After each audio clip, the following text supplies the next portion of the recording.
Hello people of Earth, it's your pal the Orbital Outcast, Rad Gnarly, coming away with another low-key broadcast. Today is Thursday, and you know what that means. It's time for 3 intense hours of GWA action in Fire Pro Wrestling World. But first, I'd like to say hello to everyone in chat or checking us out on VOD. No matter where or when you happen to be in this great big old world of ours, happy to have you with us, and hope the day finds you well.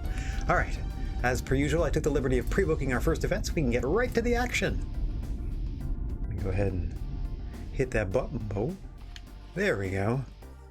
Get the cursor out of the way, even though I don't think you can see it. I can go straight to proceed, because as you can tell by our expenses here, we've done some work. I invested in another round of upgrades to all of our production facilities, let's call them. We hired a new piece of talent. We've negotiated a humdinger of event as we are back in Japan. And as you can see, we have sold out a 30,000 seat arena. What sort of main event could we possibly have booked that would have done so well across the world? Well, we'll find out eventually. To start things off though, strange odd couple pairing here. Bronson and Doc Gallows representing Demon Club taking on, do I have this right? Lee. Hang on. Mr. Brody Lee and Rey Mysterio? That's interesting. Let's get down to the ring and see what this is about. Now I know the Fireflies have been talking to a lot of roster members about possible recruitment. I didn't know any of them got so close as to agree to be tag partners. But here we are. Once again, Mr. Bigfoot, senior official here in the GWA, is the creature on feature as the ref on record.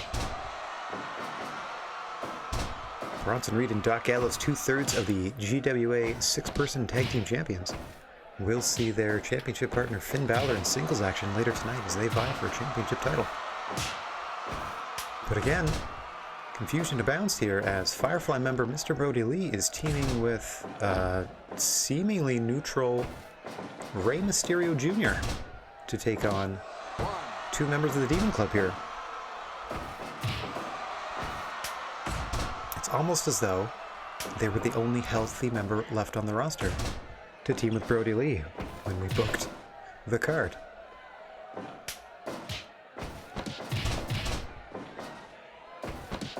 Rey Mysterio, no stranger to David and Goliath matchups, actually prefers them. May have enticed him to join this interesting strategy for a surprise partner from Brody Lee here. He himself being, what, 6'6", 6'8", mountain of a man. Certainly a good matchup for Doc Gallows, who's currently in there with Rey Mysterio. Oof. Delivering some stiff offense. Here we see Rey thrown to the outside. Remember, it's no man's land here. No disqualifications or countouts on the floor. And once Bronson Reed hops off the apron, now you see Brody Lee come to help his partner. Oh no, and unfortunately double team magic killer to Mr. Brody Lee. Rey Mysterio and Doc Gallows are your 2 legal participants. You gotta wait for them to get back into the ring so we can have some semblance of order here. Oh, it looks like Zan Travel has upgraded their sponsorship to the main apron. Oh no, another magic killer, this time to Rey Mysterio, as the Demon Club are rocking and rolling. Obviously, as regular tag team partners, they would have the chemistry advantage. Whoa! Total elimination from Rey Mysterio and Mr. Brody Lee. Legitimately was not expecting that in this matchup. As we're now back to Rey and Doc. Rey quickly making the tag out to his larger tag team partner. Doc Gallows tagging out to Bronson Reed, arguably just as powerful and fearsome as the larger Gallows, as he slugs it out here with Brody Lee and gets the better of the larger competitor. Oh, what a big senton splash! Seems to wake Brody Lee up as he begins to maneuver. Bronson Reed back to his own corner. Big clothesline. Smart strategy by Bronson Reed, starting to work the arms. Can't get much power on a clothesline if you can't feel your arms. Oh, and a pair of clotheslines there in stereo to Brody Lee as Doc Gallows is now tagged in fresh. Oh, a huge clothesline from Brody Lee. Nothing wrong with his arm. Certainly could use it to tag out to Rey Mysterio. Victim of a gallows pole on the way out. And now once again, Doc Gallows and Rey Mysterio. Head to head here. Nothing on the line as far as I can tell other than pride and obviously standing within the tag and singles rankings. As every match is weighed against those factors here in GWA competition, but I think the only non-title match on the card tonight. As we did what we needed to do to pop a house here in Japan. And with some of our key competitors injured. Oh, big Gallows pulled a Rey there, center of the ring! Brody Lee in time to break up the pin at 2. Saving the matchup for his partner there. Brody Lee getting, Doc Gallows there getting rolled up, but in very much the wrong part of town is Rey Mysterio. Doc Gallows now just, oh, Rey able to squirm out. Get a tag into Brody Lee. I was going to say Doc Gallows and Bronson Reed able to tag at will. They paid for it there. Big double arm suplex. Brody Lee's got to try to maneuver Bronson Reed as best he can all the way across the ring in order to make any reasonable pin attempt. And unfortunately, things are breaking down here. Brody Lee seems to be on top of things. Pair of huge double arm suplexes there to Doc Gallows. A pair of pretty butterflies. As Bronson Reed was being handled by Rey Mysterio. Whoa! Missed with that huge clothesline. Bronson Reed now looking to take advantage, swing the momentum back into his favor. Huge brainbuster there! Buys Bronson Reed enough time to tag out. Unwisely, Brody Lee follows him into the corner. Oof. Seems to be fighting his way out of it, though. Oh! That huge spinning clothesline is his finish. I don't know what he calls it. The Mr. Brody Lariat, perhaps.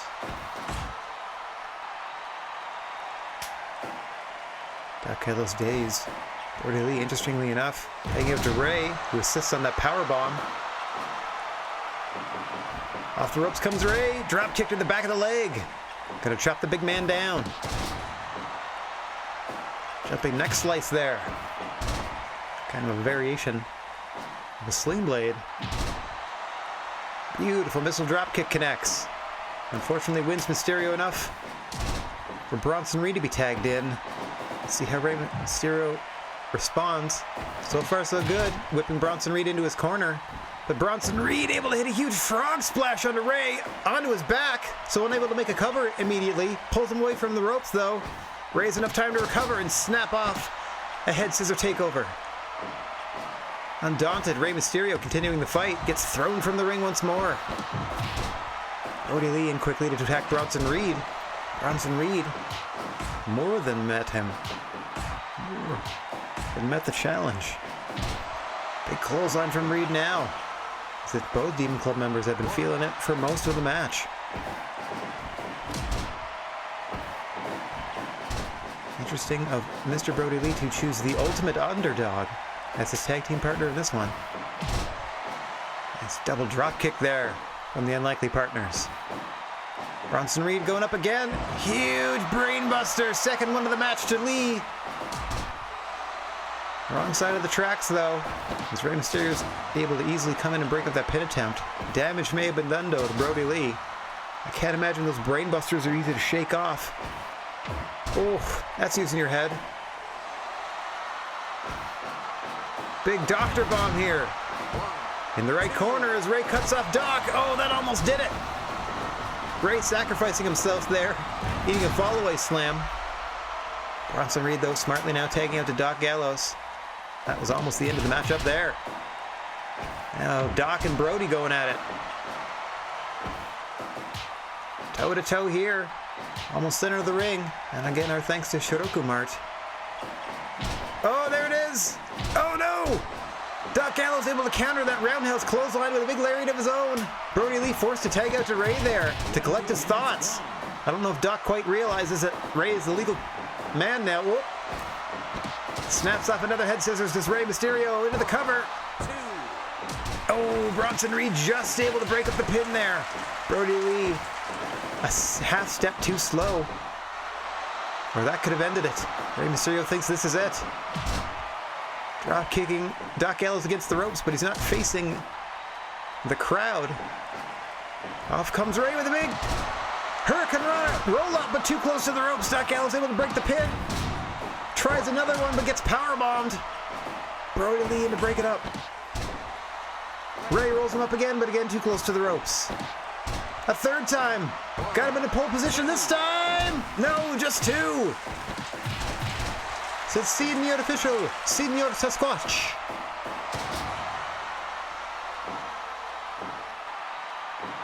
Doc Gallows now. Demon Club seem to be in a bit of a tizzy. Smartly taking out to Bronson Reed. Rey Mysterio taking the opportunity to get Brody Lee in fresh. Just in time for him to get brainbustered once again by Bronson Reed. Had his number all match with that brainbuster. That makes it a hat trick. Going for 4. Goodness gracious me. Bronson Reed back into the cover off that brainbuster, and why wouldn't you? Luckily, Rey Mysterio there to break up the pin. Obviously Brody Lee picking Rey Mysterio for his speed and helping him out. Oh, a big elbow there from Bronson Reed. Brody Lee, I think, deliberately put himself at a disadvantage size-wise to test his own mettle. Maybe prove something to himself or to the other members of the Fireflies. As we are 25 minutes deep now. Oh my goodness me. And Brody Lee is 5 brainbusters deep from Bronson Reed, but Reed just allows him to tag out as he tags Doc Gallows back in. Just giving him something to think about with these brainbusters.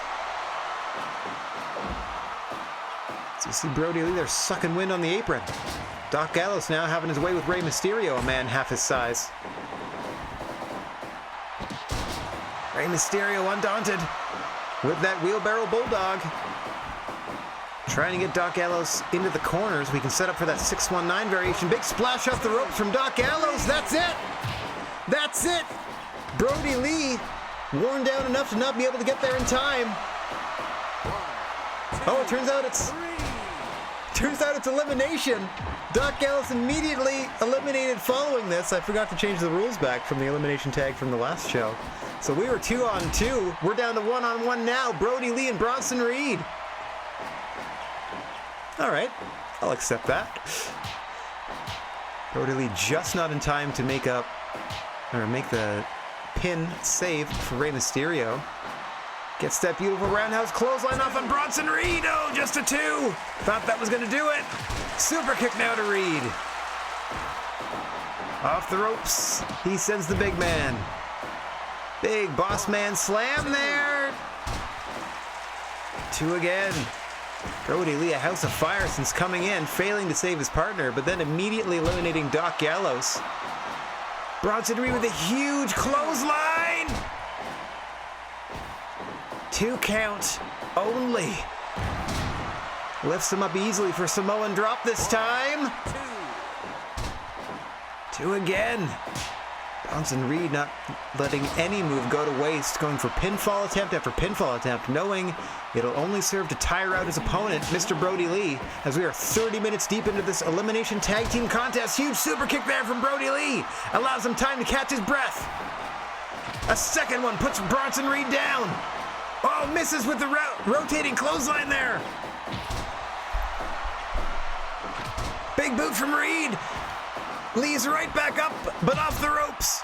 Sent back down again with a big elbow. Bronson Reed probably looking for that 6th and deciding brainbuster. Brody Lee, of course, looking to hit that roundhouse clothesline. Possibly hit that Michinoku driver variation. He's got a great doctor bomb he can hit. A lot of tools in the arsenal of both of these big men. Bronson Reed can also hit that big splash off the top.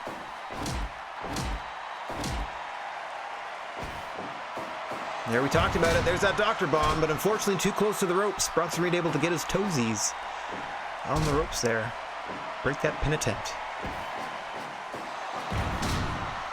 1, 2. Oh, Dr. Bomb perfectly placed this time. Unfortunately, not going to do it. Oh, there's a big Michinoku driver. 1, 2. Falcon Arrow, whatever you want to call it. Into another Dr. Bomb. Brody Lee relentless here. No! Super kick from Brody Lee. Off the ropes, he sends Bronson Reed. Clotheslines him down. Takes a moment to collect himself. But that allows Bronson Reed back to his feet. Trying to fight his way back into this one.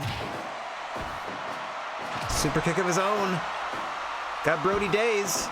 Nope. Off the ropes goes Reed. Clothesline down again. Brody Lee trying to maintain the offensive advantage here. And look for the one maneuver that's going to put this match away for his team. Both men just slugging it out here. Back to square one.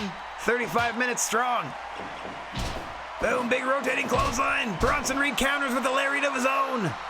Both men down, both men up. And they're back to fighting. Off the ropes comes Brody Lee. Huge diving clothesline. Bronson Reed pops right back up. Samoan drop. Hey, Bacon, what's going on, buddy? Good to see you. You're here for the first match. Huge Dr. Bomb there from Brody Lee. Just 2, says referee Mr. Bigfoot. Big sidewalk slam there. Downs Bronson Reed. Brody Lee collecting himself, but both men up at the same time. You can see Brody Lee winded. Needs to catch his breath here, but that's going to allow his opponent back to his feet. Tyler, what's going on? Nice to see you as well. Another huge Dr. Bomb, center of the ring this time. Got him! Brody Lee coming out on top for his tag team. Oh, looks like the batteries in my controller went out during my commentary of that match. So let me just go replace them real quick. Oh no, the last 2 in this box. Woo! Crowd loved it too. As you see, hang on, can I do... Oh, I can do enter. That's nice. Alright, no titles on the line there, which is a rarity for a GWA card. I assure you, the rest of the show from here on out, titles will be defended, won and lost. Coming up next, the GCW Championship is on the line as Game Changer Champion, Xavier Woods, and what an appropriate title for this gamer. Yeah, Bacon, are you a Twitch partner yet? I'm going to need some hot raids later so I can make affiliate. Takes on relative newcomer to the GWA and member of the Fireflies. Fireflies expanding, ever expanding it seems, as they have to replace members that get injured. And here, for the GCW title, Alex Zane of the Fireflies, taking on Xavier Woods. Let's get down to the action. Bloodshed, you might have to wait for a tag title match, as we have one competitor who somehow managed to sneak a fork into all his matches, and will take every opportunity to stab his opponent right in the forehead. So stay tuned for that, Bacon. Alex Zane trying to start off hot. No count for the referee, Mr. Bigfoot. Powerbomb counter there early. Xavier Woods here. Fairly new champion in the ranks of the GWA. Longtime competitor, but new to the ranks of the champion caliber athlete. Xavier Woods really upped their game lately. That explosive back elbow off the top rope, usually delivered to the small of the back multiple times. Nice DDT there from the champ. Alex Zane, gotta say, I don't know a lot about them other than they were recruited to the league by Bray Wyatt, and all their paperwork checked out, so they passed a tryout physical. Shrouded in a bit of mystery is Alex Zane. That's just to say that I personally am not familiar with their independent wrestling work. Xavier Woods, of course, former member of New Day for the WWE, now happily a member of the GWA roster. That's the Gnarly Wrestling Aisle. All 3 words starting with a silent letter there, just to be silly. Nothing silly about those chops from Alex Zane. Say down Xavier Woods, and he just follows it up with a sliding drop kick to the face. Xavier Woods countering with a drop kick of his own there. Bit of tit for tat. As these two men are feeling each other out. Obviously, if we don't know much about Alex Zane, Xavier Woods wouldn't know much about Alex Zane. Bit of a feeling out process here. Soon to be ended by that beautiful back elbow. That's his move. Just a 2 from referee Senior Sasquatch. Amazing resilience there by Alex Zane to withstand that initial onslaught. Oh, soul food from Xavier Woods. Back into the cover. 2. Oh, almost dimmed the lights there. I'm just putting over Alex Zane's resilience. Another back elbow. Woods wasting no time here. 1, 2. Oh, Alex Zane's in a whole lot of trouble here. It was back and forth, but in the past 2-3 minutes, it has been all Xavier Woods, and he's been hitting bomb after bomb. What on earth? Pump handle slam there into a Boston Crab from Alex Zane, trying to fight his way back into this. Keeping the champ on his toes. Oh, just a straight shot and a kiss my buttocks, says Xavier Woods. Diving clothesline from the champ. Wants to go home with his share of the winner's purse and that championship bonus, as well, of course, as that beautiful GCW championship title. Oh, drop kick to the back sends Alex Zane face first to the mat. I don't know if a body slam's going to get it done. Just a 1 count. Nice enziguri there. Up top he goes. 450 to the back. Xavier Woods shaking it off here. Gets his clothesline duck and gets locked into another Boston Crab. Alex Zane seems to be content to slow things down and work the legs when he gets an opportunity. I don't know how much punishment he's going to have to withstand before that strategy pays off, but remains to be seen as you see a throat thrust there, taking Alex Zane down. Throat thrust, more difficult to say than you would think.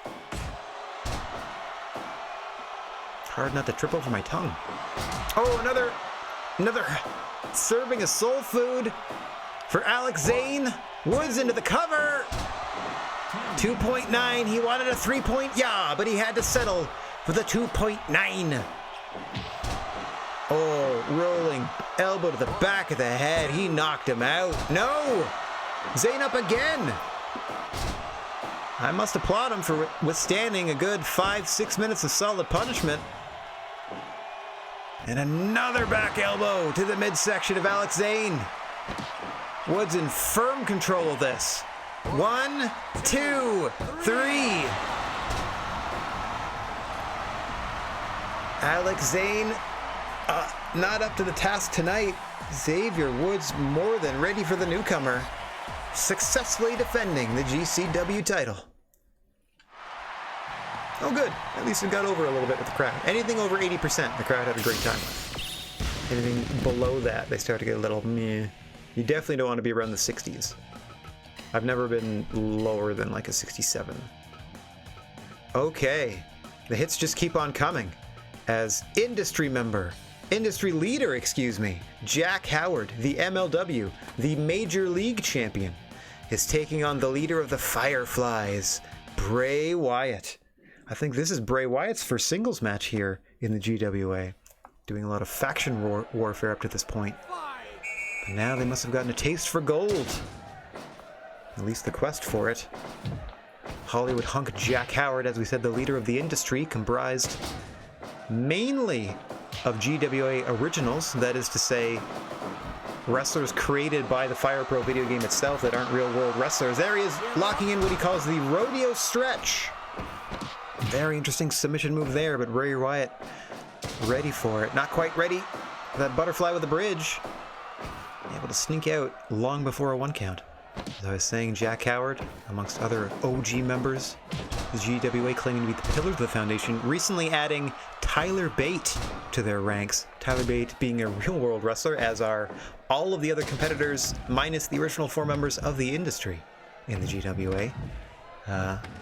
Their reasoning was Tyler Bate was the second hiree and had appeared on the second ever card of GWA, so close enough to being an OG member that they could expand their ranks, as indeed every stable in the GWA now has at least 5 roster members. More on that later. It's Bray Wyatt here and Jack Howard are on the floor. Remember, there are no disqualifications or countouts.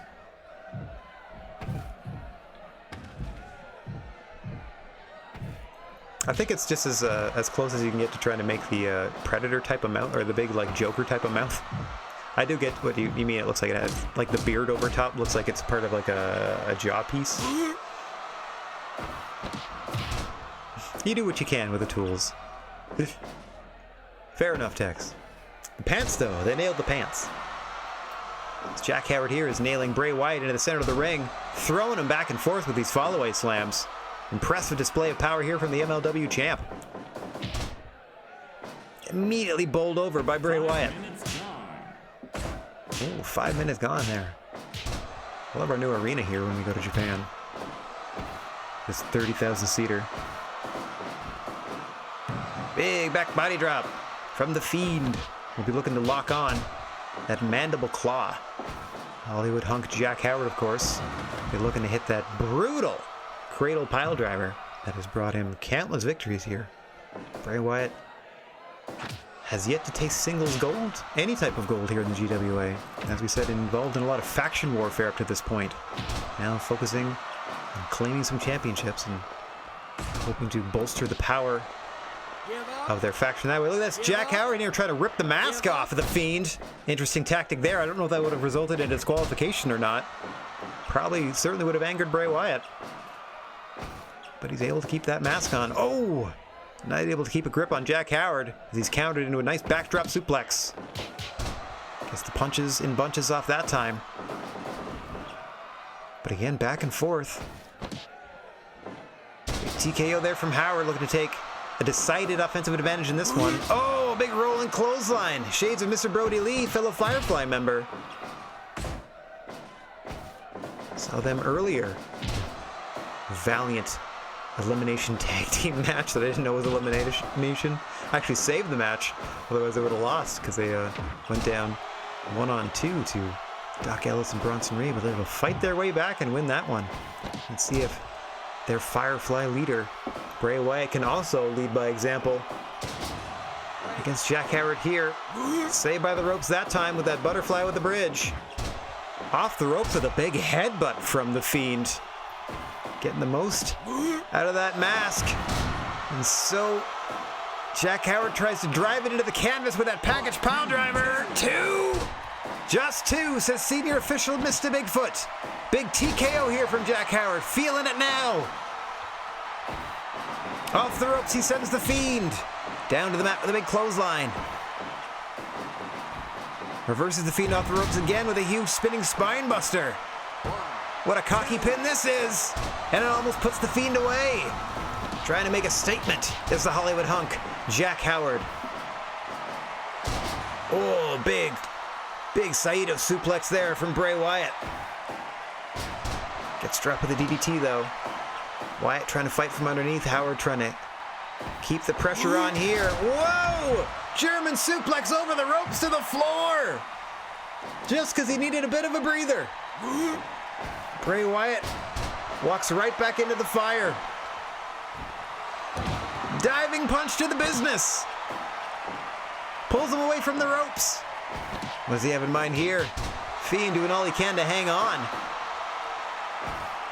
As we know, they can absorb an obscene amount of punishment, but everyone has their limits. Complete shot there brings Jack Howard down. Wyatt seems to be dragging him somewhere in particular. There we go, finally gets him away from the ropes, positioned where he wants. Steals his finish! Package pile driver to Jack Howard from Bray Wyatt!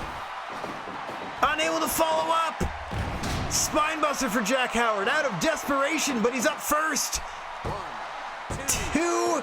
No! Just a 2! Bray Wyatt getting sneaky, almost paid for it. Got him up! Big brainbuster to Bray Wyatt from Jack Howard! Drags him away from the ropes, but the Fiend is up! Put right back down as Jack Howard tells him to bring it on. Diving fist to the butt this time.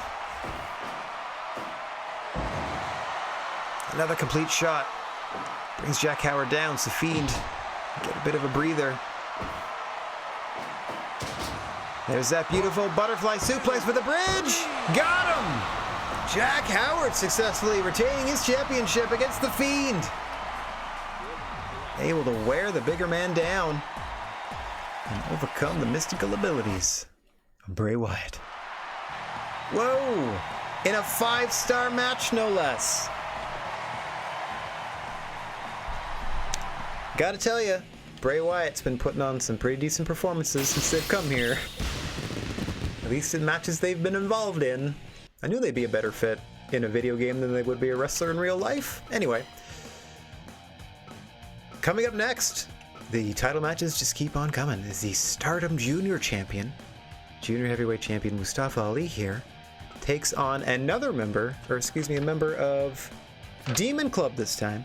Penta El Zero M, I believe, rocking their retro look for this upcoming matchup. Let's go down to the ring and see if I'm right.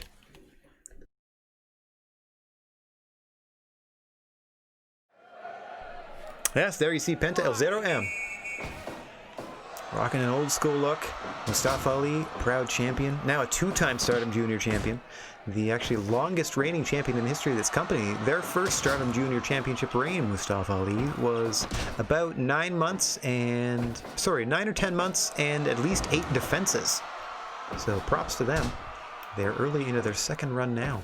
They won the belt from the person that beat them for the belt initially, Tony Storm, who, as we alluded to earlier, with these factions expanding their rosters, we've been given word through the official channels, whatever those may be, that Tony Storm has joined the Demon Club. So now Demon Club with 5 members, the industry expanding to 5 members with the addition of Tyler Bate. And I'm looking down at the Fireflies. They have 6 members, but only 4 of them are healthy at the moment. So every faction looking to strengthen themselves, it seems, as we enter the 4th year of competition of the GWA. And now let me focus my attention to the 2 competitors in the ring here. Mustafa Ali, as we said, a very proud champion. Snaps off a lot of head scissors in their matches, and we're looking to hit that 054. Penta El Zero M, just a crazy-ass luchador. No other way to say it. Also employs the Cradle Pile Driver, but more as a special move. Their finish is the Penta Driver that they'll have to grab you from behind for. You'll know it when you see it, as it leads normally to a 3 count. Both of these men going back and forth a little bit, no stranger to one another. Long-time roster members here, the GWA, putting on several classic matches against one another in the past. As here we see that first Cradle Pile Driver of the matchup. Pentagon likes to wrap things up in around 10 minutes. And as soon as he's able to hit some of his heavier stuff, he'll unleash it. Just a 2 there, says Mr. Bigfoot. As you can see, the crowd not really biting on that near fall either, as they know Penta El Zero M's tendencies. Might have been going for the Penta Driver there. Now Mustafa Ali having to fight from underneath, shake off the effects of that pile driver. Oh, and that super kick.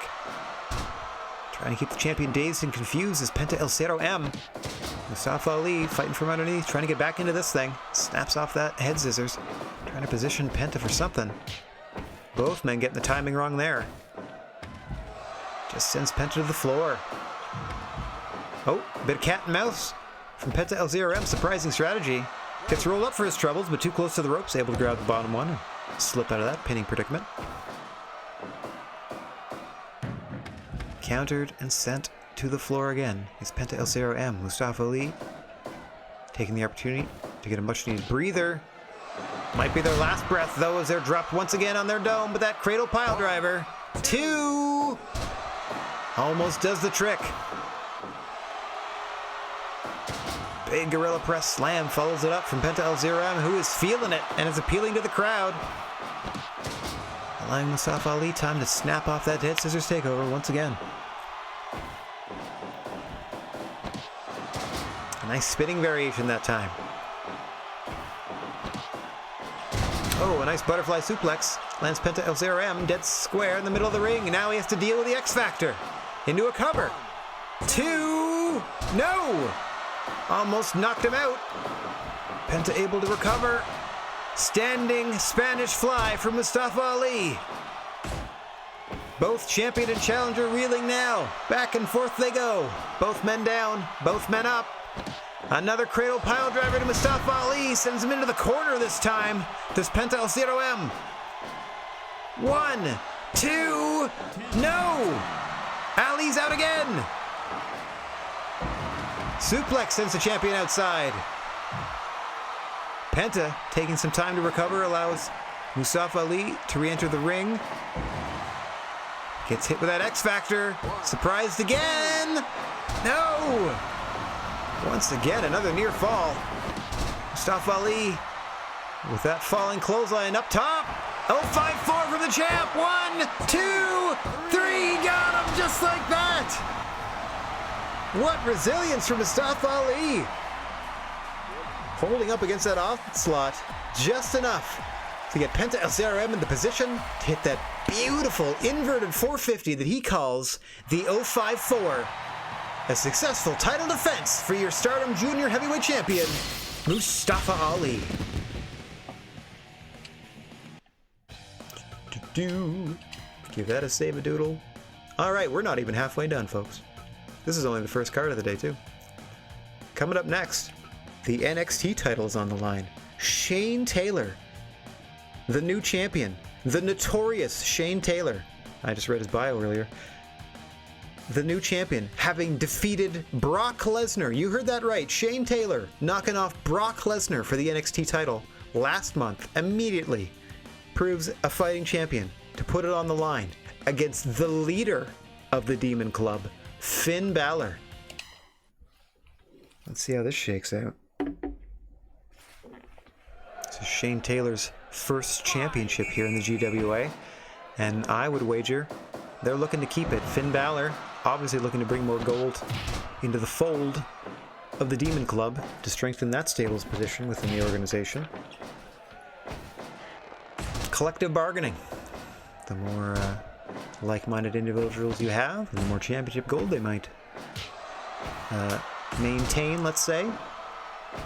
The more influence you might have over positioning on cards, or opponent selection, or who gets booked where and when, or travel schedules, that sort of thing. All the stuff that goes into the workaday world of being a professional wrestler all comes into play depending on how you and how well those you associate with do. Whether or not you're aligned in a stable here in the GWA. Wins and losses matter. And as much as we joke about how every match is a title match, I do try to pay general attention to who's winning and who's losing. And if you go on too long a losing streak, I kind of let you sort of deal with it on your own, or give you a second or third chance. Maybe find your way into a stable, that sort of thing. Cough, cough, Tyler Bate. As we see Shane Taylor now getting rocked early by Finn Balor, able to withstand that sling blade though. Pops right back up. Finn Balor right back to work though. Obviously, a bit of tape to study on both these men. More on Balor than on Taylor. Balor would have watched that Brock Lesnar match and just seen the punishment that Shane Taylor withstood to walk out as champion. Drops him though with the 1916. Taylor pops up before Finn Balor could even approach for a cover. We've spoken about Shane Taylor's resilience. Oh my gosh! And their power on display there with that huge clothesline. Big Baldo bomb now. Two count from referee Mr. Bigfoot. Finn Balor reeling a little bit, creating some time and space, a little bit of distance by suplexing Shane Taylor out of the ring and allowing him to return. Surprising bit of sportsmanship there from the leader of the Demon Club. Well, they renege on that after signaling to the crowd that this is it. Shane Taylor has a snap suplex to say about it though. Oh, and a stuffed brainbuster there. Barely able to get Shane Taylor up as Finn Balor, but it was effective as he dropped him on his head. 2! No! Shane Taylor kicks out. Champ is in trouble though. The Finn Balor's starting to roll, and he knows it too. Trying to get him set up properly. Shane Taylor with another snap suplex there, trying to buy him some time so he can recover. Sets off a pair of them there. Pulls Finn Balor back to his feet. Eats a 1916. Second one of the match for Shane Taylor. 1, 2, no. Strong kick out at 2. Let's see if he can do it. 2 in a row. 1, 2. Another strong kick at 2. Finn Balor's got to be wondering what it's going to take. Shane Taylor's got to be wondering what he has to do to get back into this thing, as he's been hit with 3 of Finn Balor's finishes to this point. Taylor, of course, will be looking to hit that tailor-made, formerly identified as the Rikishi driver.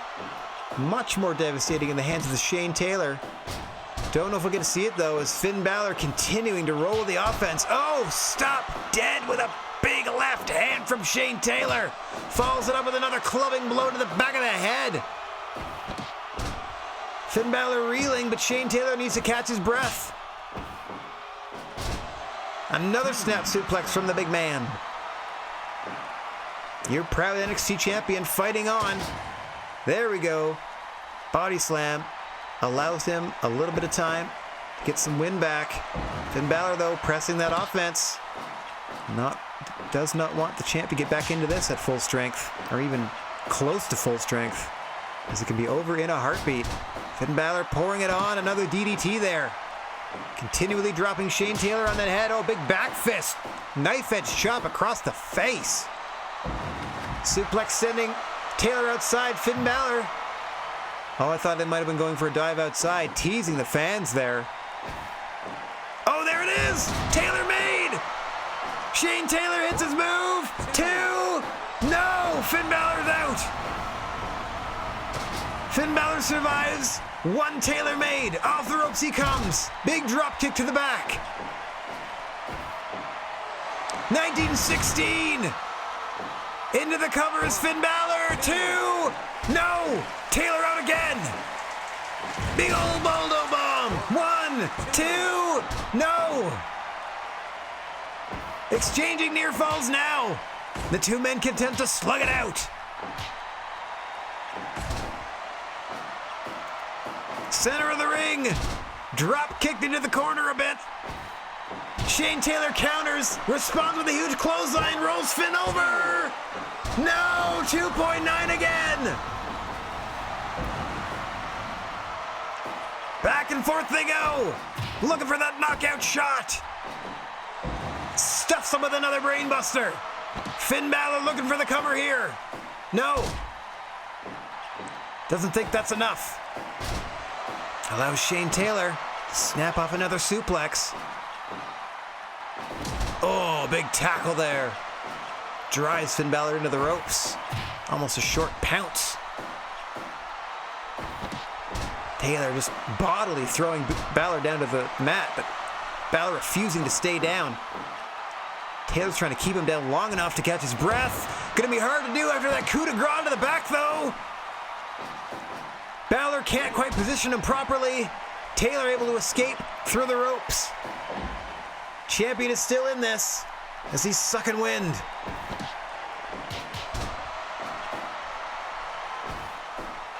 $19.16. That's the 5th or 6th one of the match that Shane Taylor's had to endure. 1, 2. No, another strong kick at 2 from Shane Taylor. What resilience from this athlete. Finn Balor creating some more time and distance again. Might have to reevaluate his strategy as Shane Taylor is kicked out of everything Finn's thrown at him.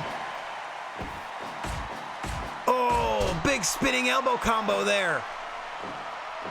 Springboard, missile drop kick to the back of the head. 1 to the chest this time. 1916 again.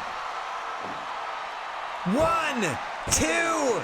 No, Taylor kicks it 2, even after that combination of moves.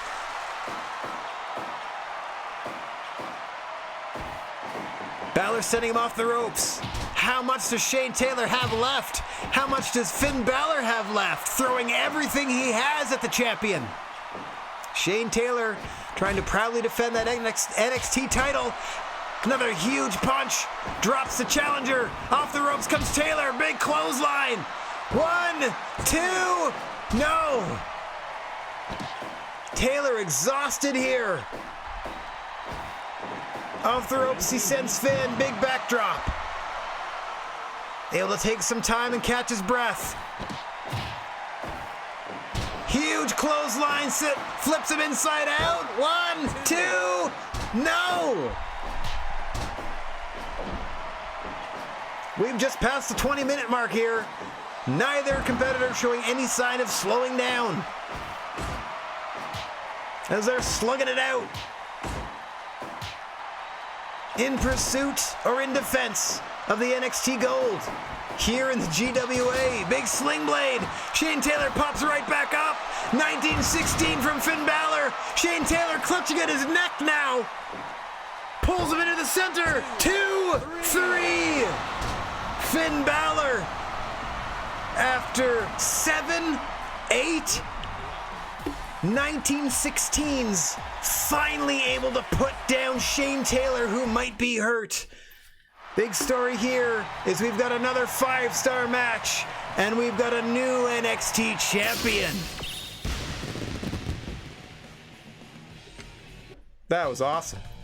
I feel like if Shane Taylor had been able to hit one more tailor-made somewhere in there, he would have been able to break Finn Balor's momentum and taken that back. But holy crap, I just hope he's not hurt. Looks like we're getting a month off next month with Shane Taylor. Your poor neck. All right, coming up next, let's move down. Don't want to spoil anything. Let's just go down one at a time here. Coming up next, let me take a sip of water too. That was the poor throat. All right. Feeling better now. Coming up next, we have the GWA Openweight Tag Team title match. As representing the industry are your champions, Matt Robinson and Thomas Walker. Thomas Walker, I made previous mention during the broadcast. Ooh, he's a dirty, dirty cheat. Sneaks a fork into all his matches, and we'll see him use that, most likely, against either Daniel Bryan or Walter, 2 members of Dragon Dojo here, challenging 2 members of the industry for the Tag Team Gold. We have a number of singles titles from various promotions that we now claim as our own, but the tag and 6-person tag team titles are the GWA, tag and 6-person tag team titles are the only team belts we're ever going to support, I feel. No real need to have multiple tag team titles on the roll. I see Daniel Bryan here opting for his WrestleMania 30 attire, I think. Brought him luck in the past. I hope he's washed it since. Walter, oh, look at that. He wore socks to match. Unusual, uncharacteristic, I should say, show of solidarity and coordination there from Walter. He really just does his own thing, and they're happy to have him. Matt Robinson here. World-renowned 5-star jobber to the stars at times, but can't quite shake that nickname no matter how many championship titles they win here in the GWA, much to their dismay. One of the premier athletes here in the organization puts on some crazy contests as they now tag in to their dirty demon of a partner in Thomas Walker. As you see, immediately dead center, going straight for the fork as he busts Walter wide open in the opening minutes here. We'll see how the challengers deal with his blood loss that unfortunately seems to continue throughout the entire matchup. Now each competitor is going to have a different reaction to being busted open, as we're going to see Thomas Walker. I was going to say Thomas Walker is going to be working that cut for the remainder of the match, but Walter there delivering a headbutt, showing he's not intimidated at all to shed a little blood for the cause. Blood loss may have caused him to get up a little slower than Thomas Walker, though, as he's able to tag out to Matt Robinson, much to Walter's chagrin. Wasn't aware of it, but is made aware when he body slams Matt Robinson to the mat. Robinson to the mat. Robinson to the mat. Tagging out now to Daniel Bryan, the leader of Dragon Dojo. Originally formulated when they heard of the formation of the industry, to be honest. And then Daniel Bryan just sort of asked his gym buddies, people that he would spar with, hey, do you guys want to sort of stable it up? And stable they did. Filed the appropriate paperwork, and we got some merchandise generated for them almost immediately. Oh, Daniel Bryan and Matt Robinson both love to employ these kicks to the midsection. The bread and butter, the anchor of both offensive moves that sets to these two competitors. Daniel Bryan, of course, be looking for that running knee strike or the yes lock. Matt Robinson will be looking to hit that pedigree. Now, Thomas Walker uses a complete shot and several other moves at times, but primarily, I gotta tell you, they're known for pulling out that fork and busting people's foreheads up. As you see Walter, Thomas Walker's latest victim, is tagged back into the matchup. You see Walter's timing way off there with that drop kick. The blood continuing to run into the eyes of Walter. Just a 1 count, says senior referee Mr. Bigfoot, once again the creature on feature. The referee on record, the man thing in charge here in the GWA.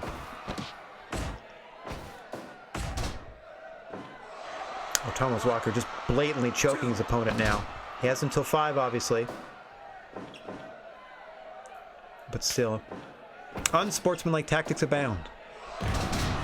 From the side of the industry, especially Thomas Walker, as you can see the blood continuing to pour from the forehead of Walter on the receiving end of a... Sorry, that pin attempt, I was distracted by the fact that Daniel Bryan did not leave the apron to help his partner. We've seen this countless times out of the Dragon Dojo, where if they assume that you'll kick out on your own, they hang you out to dry in that respect, at least in my opinion. But it's a training and a strategy and a wrestling philosophy that they adhere to. Fortunately, it doesn't seem to be working out too well, as the freshman Daniel Bryan is immediately pedigreed by Matt Robinson, but much to Bryan's credit, he pops right back up. Walter there, once again able to head to the apron, tend to that wound on their forehead. They've been bleeding now for a good 7 or 8 minutes. The referee might have to stop this at some point.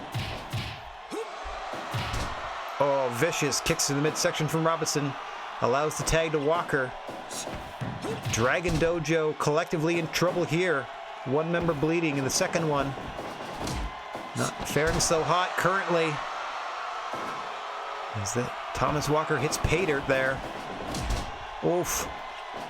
Daniel Bryan just bounces off Walker, unable to really defend himself at this point. Another pay dirt from Walker. Daniel Bryan batted down now. Off the ropes comes Walker again with a diving European uppercut into a cover. 2. Almost knocked Daniel Bryan out with that move. Oh, what a double team. Off the ropes, he's spiked with a Frankensteiner into a 450. 2. Walter just there in time to break up that 3. Matt Robinson thought that was it. He didn't even bother helping out his partner. Holy Moses, what a combo there. The industry rocking and rolling. Daniel Bryan has to tag out to what is sort of the freshman, and Walter, unfortunately, still being affected by that gaping wound in his forehead. As you can see, the canvas absorbing the blood of Walter. Yes, feed it. Feed the canvas. Anyway, Matt Robinson with a big roundhouse clothesline, finishing that strike battle off against Walter, rolling through into an armbar, but too close to the ropes. Walter able to get that hold broken. I don't know what the big man's going to be able to do here against both champions in their corner. Already having to contend with that big wound. Oh no, now they're dumped to the outside, where, as you know, there are no countouts and no disqualifications. Matt Robinson running interference. Thomas Walker hoping to do some damage on the floor to Walter, but Walter's got a thing or two to say about it, at least momentarily. Daniel Bryan trying to fight his way back to his partner, but Matt Robinson, as we said, doing a great job blocking his path. As you see now, the ring mats on the outside absorbing some of the plasma from Walter here. Roll-up is not going to help you on the outside. Big headbutt from Walter, but gotta know he's punishing himself when he does that. Oh, spinning neck breaker there. Daniel Bryan trying to roll up in the ring for some strange reason. As the action is going fast and furious here, as we've got a pair of singles matches. Daniel Bryan having his way with Matt Robinson in the ring. Walter finally able to roll back in. Both legal competitors now back in the ring. Big powerbomb coming up to Matt Robinson. Wrong part of town though is Walter. Oh!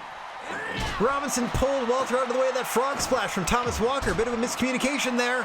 Allows Walter to hit that headbutt and make the tag. Now Walker tagged in fresh. Daniel Bryan and Thomas Walker now. Single arm DDT, that's usually a precursor to the S-Lock. in the wrong part of town, but it can be over in a blink of an eye if he's worn down enough. No, Matt Robinson there to break up that submission hold and to keep Walter at bay. Daniel Bryan frightened for all he's worth with those kicks to the midsection as Thomas Walker trying to back him up into the champion corner. Another yes lock, right back into it. Desperation on the face of Daniel Bryan here, as he knows how badly his challenging partner is injured. Both champions feeling the flow of a high fly flow there, also known as a frog splash. Oh, tried to hit two of them, but didn't have enough time for it. Whoa, big Sister Abigail from Thomas Walker. Off the ropes he comes. There's that jumping European uppercut, but Bryan's up. Quick tag to Matt Robinson. Daniel Bryan has to make the tag to Walter, despite, again, the grievous wound on his forehead. Blocks the pedigree attempt and sends Robinson to the floor. Oh, a big neck crank for Thomas Walker.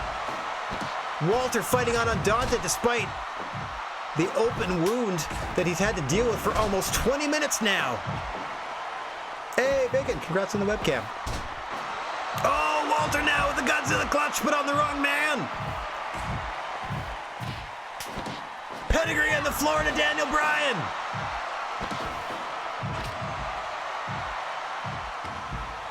Chaos here in this title match.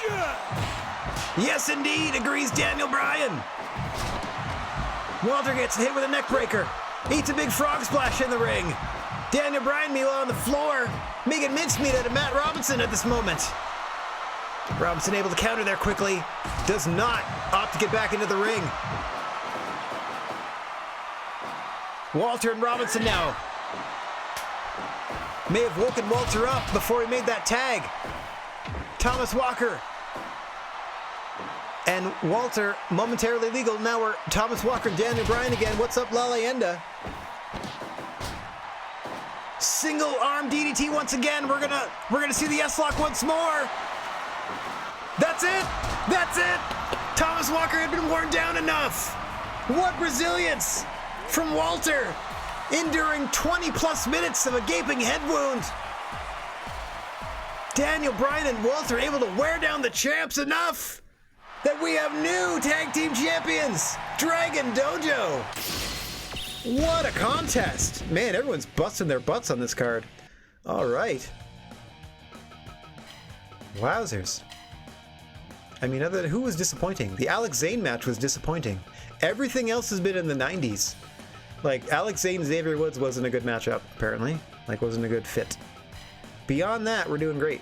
I know I just obsessively saved twice, but that's okay. Because we have new tag team champions! Yeah, an average 94. Oh, we're making these 30,000 plus here in Japan very happy, and we hope to continue to do so. As the Stardom Heavyweight title is on the line next, as its champion, Kota Ibushi, is going to take on Will Ospreay. These two no stranger to one another, having met several times in New Japan Pro Wrestling. Once again, the referee of note, Mr. Bigfoot. I'm going to mute my microphone for a second because I'm going to eat something. Tex, thanks for hanging as long as you did, buddy. Enjoy Genshin Impact. So if you'll pardon me for just a moment here, please enjoy the match commentary free, as these two are going to wail on each other for a few minutes.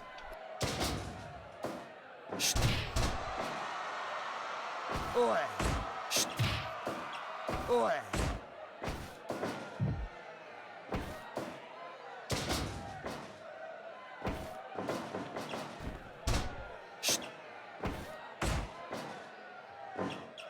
Oi.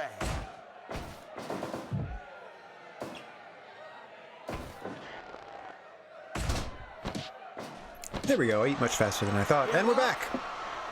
Will Ospreay there with an early submission attempt. Nothing doing here in the first 2 minutes of the contest. Kota Ibushi, free agent for the longest time, eventually settling here in the GWA, brought the New Japan title with him, aka the IWGP Heavyweight Championship, has since lost that title to Zeus, and the GWA, trying to reverse earlier policies about stealing championships and essentially bankrupting companies, seeing the error of that strategy, I guess, has reached out the wrestlers, or the promoters, the management, everyone involved in New Japan to... Oh my god! Front flip DDT from Will Ospreay there, but Kota Ibushi pops right back to his feet. Again, these two no strangers to one another, and especially in the early going there, capacity to absorb familiar offense is quite magical in the world of professional wrestling. Anyway, we've reached out to New Japan Professional Wrestling, and they have sent a representative to this event, which was easy of them to do as we are here in Japan. And they are going to contend for that New Japan title in our main event. And we'll see who that is in a few matches from now. These two, of course, two former New Japan competitors, as a second front flip DDT gets a 2 count for Will Ospreay. Standing Spanish fly into the corner somehow. He sends Kota Ibushi and almost puts him away. Fast and furious is the action here. Oh, German suplex into the corner for really reals this time. Into a deep leg hook cover. Just 2. Goodness gracious me. Ospreay looking to come. Springboard, forearm to the back of the head of Kota Ibushi. Blink and you could miss the finish of this one. Just 2 again, says Mr. Bigfoot. I'd be surprised if either competitor lasts past the 10-minute mark at this pace. A second forearm to the back of the head, into the cover. Stronger kick out from Kota Ibushi this time. Will Ospreay desperate to taste gold again here in the GWA, looking to win that Stardom Championship. Kota Ibushi, of course, desperate to keep it. How desperate we'll see, as he has to withstand a Stormbreaker here. Can he do it? Into the cover. 1, 2, no! Well, no for Will Ospreay, and a yay for Kota Ibushi there, being able to withstand the power of that finishing maneuver. But the champion is in all kinds of trouble here. It's been 10 minutes almost of Will Ospreay putting on a clinic, showing off for the fans. Oh, Poison Rana from Kota Ibushi. That'll level the playing field. Oh, not quite. As a stiff kick to the midsection sends the champion down. Followed up with a roundhouse to the side of the head there. Into another Stormbreaker. Will Ospreay cruising now. Ibushi pops right back up. Strikes to the midsection of his own. Another roundhouse. Calling for the Kamagoya knee strike. Ospreay pops right back up though. Gets spiked with a Frankensteiner. Kick to the face. Ibushi's got to keep this combo rolling. Whoa, misses the Shate palm strike. Flipping drop kick off the ropes from Will Ospreay. Back in command. Remains to be seen. Strike exchange here. Oh, Ibushi wins that. Eats another Stormbreaker. Third of the match. Pops up. Ospreay can't believe it. Up to the top for a 450, but too close to the ropes. Oh, what a strike combo. Sends Will off the ropes into a big power slam. Triangle moonsault out of the corner, but again, too close to the ropes. Ospreay trying to create some distance here. Oh, a big knee strike there. Rolls him up. Too close to the ropes for Will Ospreay this time. Kota Ibushi able to avoid a pitting predicament. Waiting for Ospreay to get to his feet. Missing that clothesline off the ropes. Into the big Golden Star powerbomb. Ospreay again able to grab that bottom rope. You've got to get more positioned in the middle, and that's exactly what Ospreay is trying to do here, but no! That front flipping DDT again! Too close to the ropes. This thing could have been ended half a dozen times by now, and it might be over here with that standing Spanish fly, and it is! Will Ospreay surprising Kota Ibushi off the ropes with a standing Spanish fly, and we've got a new Stardom champion. Oh, here's a big dip in quality. Good thing we've built up enough equity in earlier matches. Didn't quite get into that, you know, like main event gear that some of the other matches had, but that's all right. Maybe the crowd needed to come down a little bit after this onslaught of too much happening. Anyway, speaking of too much happening, Daichi Hashimoto is going to be up to their neck in it, as they're defending the NWA Heavyweight Championship against Brock Lesnar. Daichi Hashimoto representing Dragon Dojo, Brock Lesnar representing whoever pays him the most. In this case, purely a unaffiliated GWA competitor, in that they do not owe allegiances to any stables or indeed anyone else in the locker room. Once again, the creature on feature, Mr. Bigfoot, senior official here in the GWA. Brock, of course, is going to want to take this match to Suplex City as early and as often as possible before hitting at least an F5, if not multiplying that in bunches. Daichi Hashimoto, also known for their striking ability, has a pretty effective Shining Wizard and makes use of their father's move. Uh-oh, Daichi's busted open early there. That's going to come into play into the matchup, no doubt. Just a straight hand to the face, but busts open Daichi Hashimoto early. As I was saying, he's going to be looking to hit that dangerous DDT, first made famous by his father, New Japan Pro Wrestling legend Shinya Hashimoto. Failing that, he does have pretty good strike power, especially in the legs. Brock Lesnar, though, with the advantage early, busting open the champion, and now just looking to squeeze the blood out of his head. That guillotine chokehold.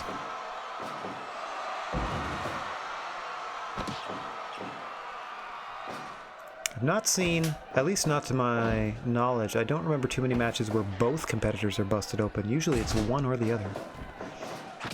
Oh, a big kick to the ribs there from Daichi Hashimoto. I don't know if you want to necessarily get into a striking contest, at least in terms of punches, with Brock Lesnar. I'd stick to those kicks, as he does there, one upside the head, but it doesn't fell the Beast Incarnate, who sends Daichi off the ropes for a belly-to-belly. An early invitation to Suplex City there. And he follows it up with a second course. Off the ropes now. Oh, countered. He's going for another belly-to-belly, perhaps over the ropes, but Hashimoto wisely just knocks Brock Lesnar down and slows things down with a bit of a knee bar. Trying to get the blood out of his eyes. Trying to keep his composure. Gut-wrench suplex from the two-time NCAA champion. Oh, Shining Wizard in the corner from Daichi Hashimoto. Falls up with a buzzsaw kick to the side of the head. He drags Lesnar away from the ropes. Into the cover here. 1, 2. 2 count only, says referee Mr. Bigfoot. Lesnar follows it up. The leg grab backdrop suplex there. Another gut wrench. Daichi now. Nope, countered by Brock. Just a straight suplex there. Sends the champion to the floor. And once again, I remind you, there are no countouts or disqualifications. Oh, power bombs him into his own blood. Champion reeling so far.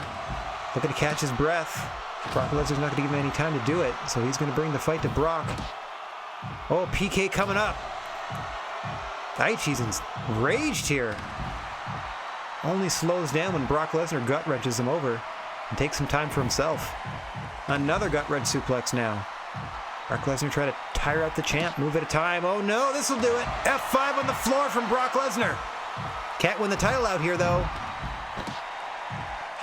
Big knee to the chest. A second one. Hashimoto fighting for all he's worth. Amazingly rolls back into the ring first. That shows the fighting spirit of the champion. Brock Lesnar dazed. Daichi Hashimoto able to get back to his feet. Off the ropes he's sent.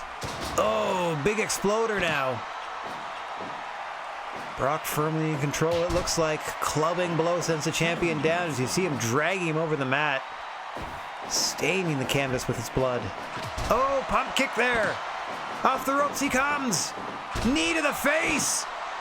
Into the cover. Got him. He knocked him out. Daichi Hashimoto withstanding the onslaught of Brock Lesnar.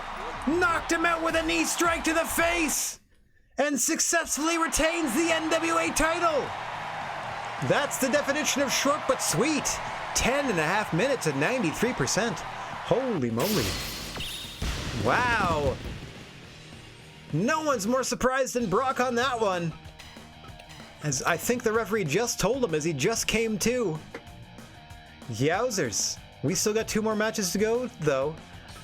The highest featured GWA title on the card is going to be contended next, as our GWA Junior Heavyweight Champion, Johnny Gargano, representing the Dragon Dojo, is going to take on Naomichi Marufuji, wearing, I believe, a throwback attire to their earlier days in Noah. Bit of a throwback, not much. Johnny Gargano attired as Iron Man for this contest, again here in defense of the GWA Junior title, the second most prestigious singles title here in the GWA. Our GWA champion, sending our best wishes out to Roman Reigns, as they're currently off for a couple months, dealing with some injury troubles. I hope to see them back sooner rather than later. Naomichi Marufuji here, a 20-year veteran, initially trained by Mitsuharu Misawa. You'll see him use the Emerald Frozen in tribute to his mentor, one of his finishing maneuvers. The other, of course, the Shiranui that he originated, usually hit out of the corner, where he will, run up and backflip himself into a cutter or neckbreaker variation, most commonly referred to as the slice bread number 2 in North America, used by Brian Kendrick, most famously, or Alex Shelley also uses the Shiranui / slice bread.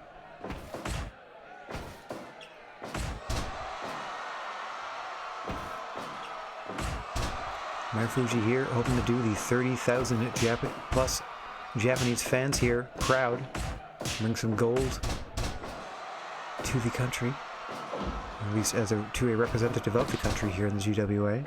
Johnny Gargano just looking to do right by the Dragon Dojo and himself as a respectable and defending champion, just trying to have a good match and may the best man win. And of course, that's the modus operandi of both of these competitors. We'll see who comes out on top in defense of, as we said, the second most prestigious, only the GWA heavyweight belt. And don't let the junior competitors hear me say this, but it's the second most prestigious belt in the league. Of course, we've reserved a special slot for the IWGP Heavyweight Championship in our main event tonight, as we're going to see who has come in from New Japan to contend for that belt in a moment. So we see a figure 4 variation here, a leg lock out of Johnny Gargano, trying to take the legs away from Marufuji. Smart move. You see Marufuji not wearing their characteristic kinesio tape on their shoulders, indicating perhaps they're finally feeling better in that area. Rolls up Johnny Gargano, just a 1. Crowd into this one early, as Marufuji is beloved internationally, but especially here in their home country of Japan. Super kick from Johnny Gargano. Drags him away from the ropes. He'll be looking to lock on that Gargano escape. Oh my goodness gracious me! Backdrop driver there out of Gargano.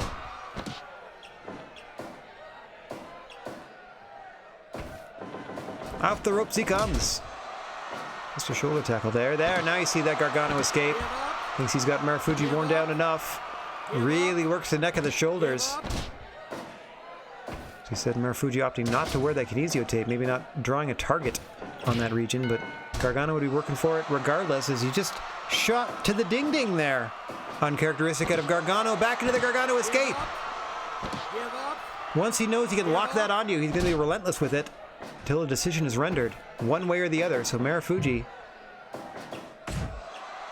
got a bit of a time limit. Playing with fire here. Oh, big frog splash there for Marufuji. Quickly up and off that top rope. Amazing athleticism for the 20-plus year vet.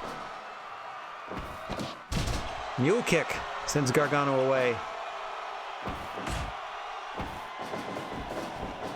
Ropes again. Clothesline this time, but Gargano pops right back up. Spears Marufuji, who pops up.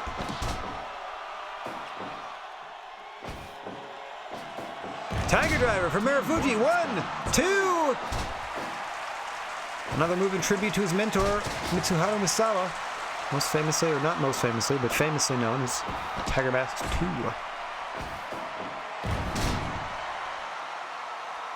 DDT from Gargano there slows down the challenger. Marufuji seems to be in control of this one to this point. As you can see him countering that power into a power bomb. Almost puts Gargano away. Almost surprised the champion with that one. Gargano, that praying super kick that he does so well. 2, 3, knock Marufuji out. Another quick knockout. And a title is defended. Dragon Dojo has been working on their strikes to great effect, especially this evening. Ooh, and easily the worst match on the card. Oh man, I'm so glad we had those earlier nice ones.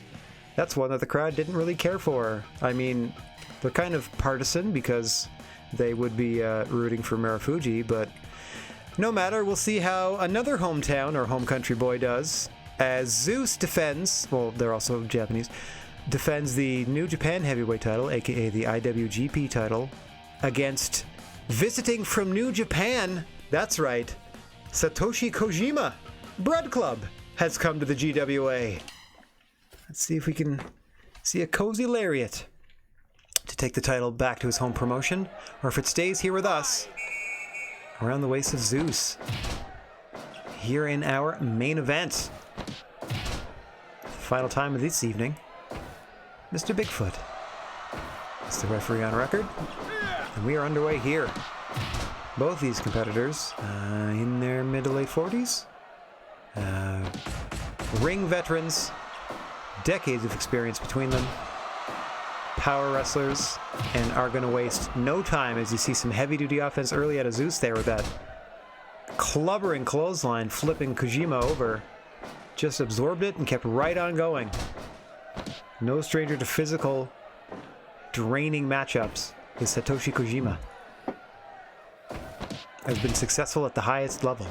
The only person in really real-life history to simultaneously hold the All Japan Triple Crown Championship and the New Japan IWGP Heavyweight Championship at the same time. He was co-champions for both of those promotions. The only person in history to do that. Anywho,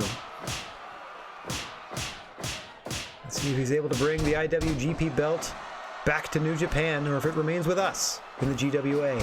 Another huge lariat there.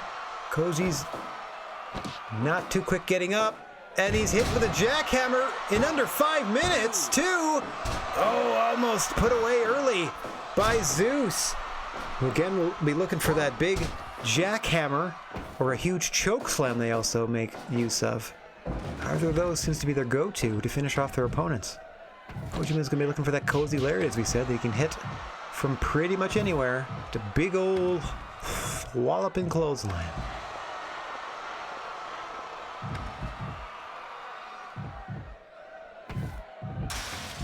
Out here on the floor where there are no disqualifications and no countouts. No rules, essentially. Anything goes. As you see there, that big choke slam from Zeus. Koji's in a world of hurt so far. In the opening 5 minutes of this contest, it has been all champion, very little challenger. Trying to fight their way back into this one. Trying to get some space by going back into the ring, but cat and mouse here. Nope, Zeus not taking the bait. Kojima able to hit that seated neckbreaker again. Trying to daze the champ. Get further offense off, but boom, air raid crash from Zeus could put Koji away just like that. Clubbering clothesline again. Into the corner now. Another clothesline from Zeus. Gets counter there. Koji aiming for something, but Zeus one step ahead as he's been battering Koji for the last few minutes. Series of forearms. Koji reverses. Moving to the corner, big elbow. Yeah, now Koji's starting to feel something. Sidewalk slam from Kojima. Oh, Kojima.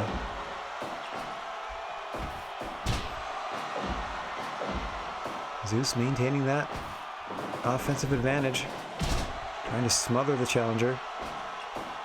More than content to keep the belt here in his home promotion. Satoshi Kojima trying to do right by New Japan, get them their belt back. Will he have to go home empty-handed? Remains to be seen as we approach the 9-minute mark.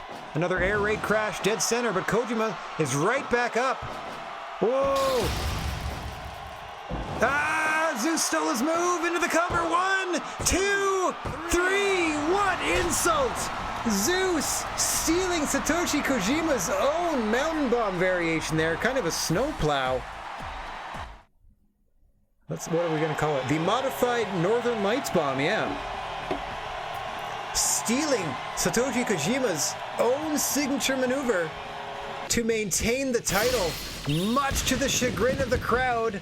Oh, we're WCW. Our undercard is amazing, and then our main events poop out. That's okay.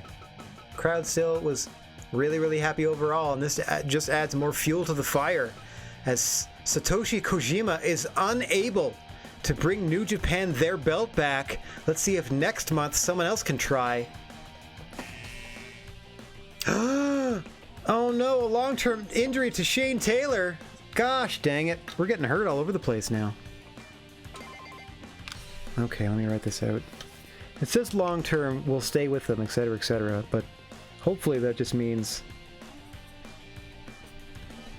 they're out for a number of months and not for, like, they'll come back and not have to retire? I don't know. Yes, we have new champions. In front of 33,000 people. 88.7. Oh, I didn't know there was percentages involved. Like, alright. Or I mean, like, decimal points. Okay. However, we lost money on that. I just know it. Taka Michinoku is the New Japan Junior belt holder. Is that Angelina Love is the ROH Junior champ now? That's nice. Yeah, we lost it. Oh, not that bad. Not that bad. Nothing noteworthy happened. Well, Shane Taylor's hurt. That's noteworthy. Anything else? Someone's going to demand more money. Cena has retired. Rick Buges in America. That's okay. Shane McMahon has left the WWE. Bronson wants more money. Scorpio wants more money. Yay! Charity event. Love it. Okay, Bronson and Scorpio. Human resources. Let's do this first. Consultation. Ooh, look at all these. 5 months. 5 months for Shane Taylor. Well, I mean, you get dropped on your head 6 or 7 times with that 1916. You show amazing heart in kicking out, but you're also kind of kicking your own butt. Roman Reigns will be back next month, aka next week. Perfect. Which means Darby should be back in 2 months, and Luchasaurus should be back in 3. Right, let me just double check that real quick. 2, 3, yep. Okay, Scorpio Sky and Bronson Reed. Here you go, we're paying you peanuts, so here, we'll give you a 50% raise. And then, let's go over to Demon Club. Bronson Reed, oh my. We're gonna give you some time off. Your poor neck. There we go. Alright, that's taken care of. I got some new champions I'm gonna update later. Like, I made a secondary list of just who the champions are and what the championships were. Alright, oh, first off, let me save that we've done our contract negotiations for the month. That's always good. Let's make sure that we do our maintenance here.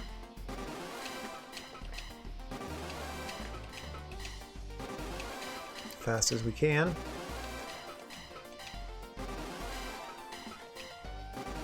There we go.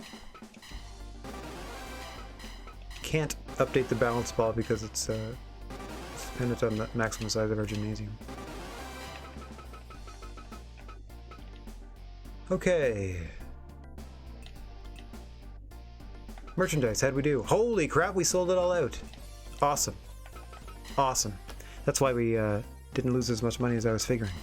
Okay, maintenance done. Check. Now, scouting. Strong and show in Japan and America.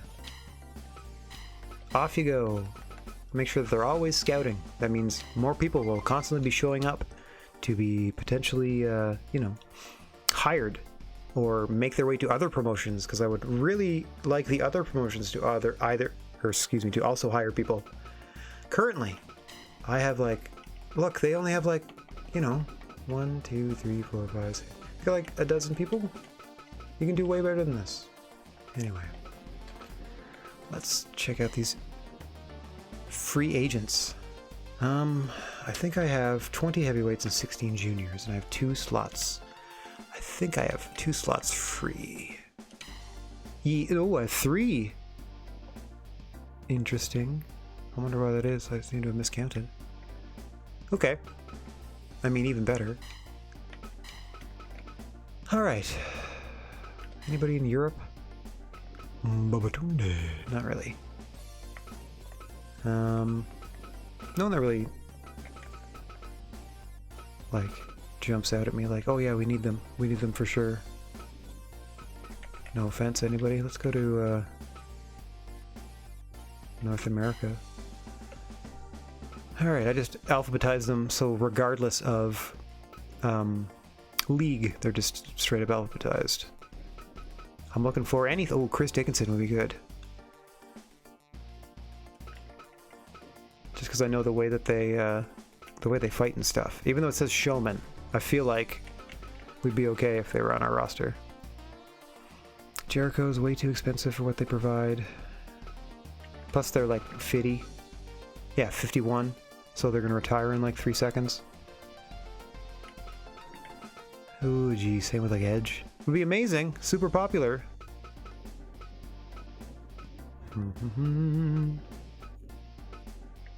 Jeff, same boat. I mean, they're really popular, but I have Rey Mysterio for that. Kind of. I mean, it never hurts to have more popular wrestlers on your roster, but at the same time, I'm trying to find people that I can not mold necessarily, but that already fit in one way or another. Like, here's a... Okay, this is some NXT guy that they just found, so at least I'm finding now real wrestlers and not just other computer-generated ones. Oh, yeah, Shane McMahon is your free agent here. Wow, look at your popularity's gone down. Shayna Baszler, huh? Interesting. Ooh, I didn't know she was so old. I don't know if that's accurate, but huh. My only concern with stuff like that is that if they reach a certain age, they could retire on you, and I'd like to keep them for as long as possible on my roster. Now, see, knowing how Wardlow fights, having the F5 and the F10 in the same league, what if I got them both and then I'm going to team him and Brock Lesnar up? Let's try that. Hang on. Let's make sure we've saved. I always do this, but let's just make sure we've saved. We're going to try it. North American free agent. We're going to try getting Wardlow. That's all right. How about $6,000? No. Well, let's try again then. As this is a video game, let's game it a little bit. Let's try. I usually give like 3 strikes and I move on. Okay. Wardlow. For serious, buddy. I can afford to give you the $13,000. I'll just do it. No! Wow. They're really nervous about not matching. Okay, one more time. I'm going to offer them the world again, and if they say no, then I'm going to back out and bother somebody else. Oops. Okay. Wardlow. For serious, bud. What are you doing? Take the money. Wow. All right. That's not the first time they refused me. Moving on. We shall direct our attentions elsewhere. To... Oh man, AJ Styles is a D. Anybody with a D in trust means that they will 1,000,000% jump ship. Jey Uso is an S popularity. Sure. So is Jimmy.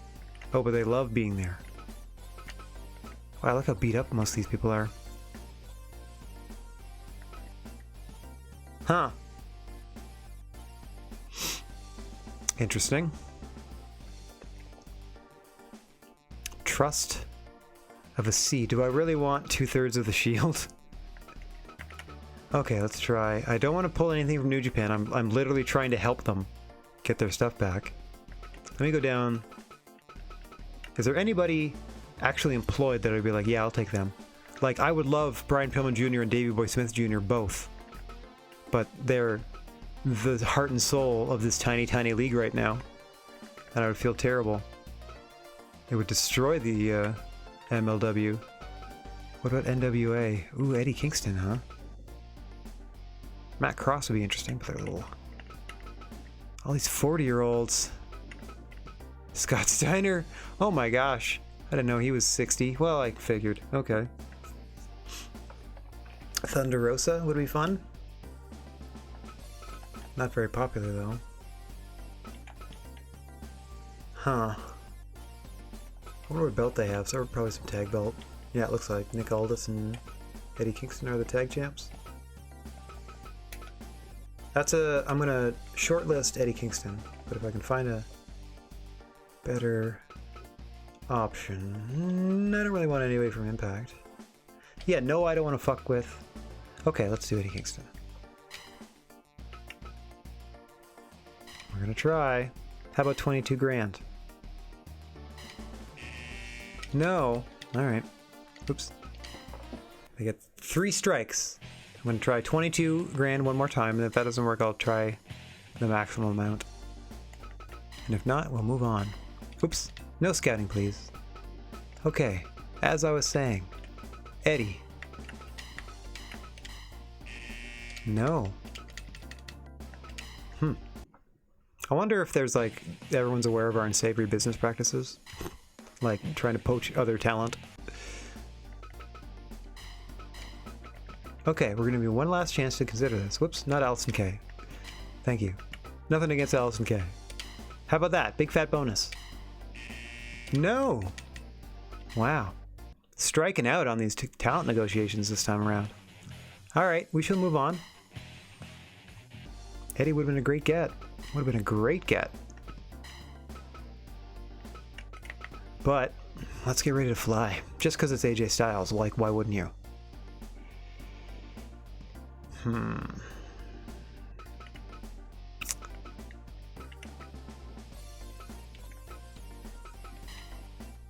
don't think there's anybody really in Europe in general, as I was saying. The Howling. Interesting name. How about, ooh, haven't even considered. I don't know why Jai Lee is in Latin America, but sure. Anybody that ended up here for some weird reason?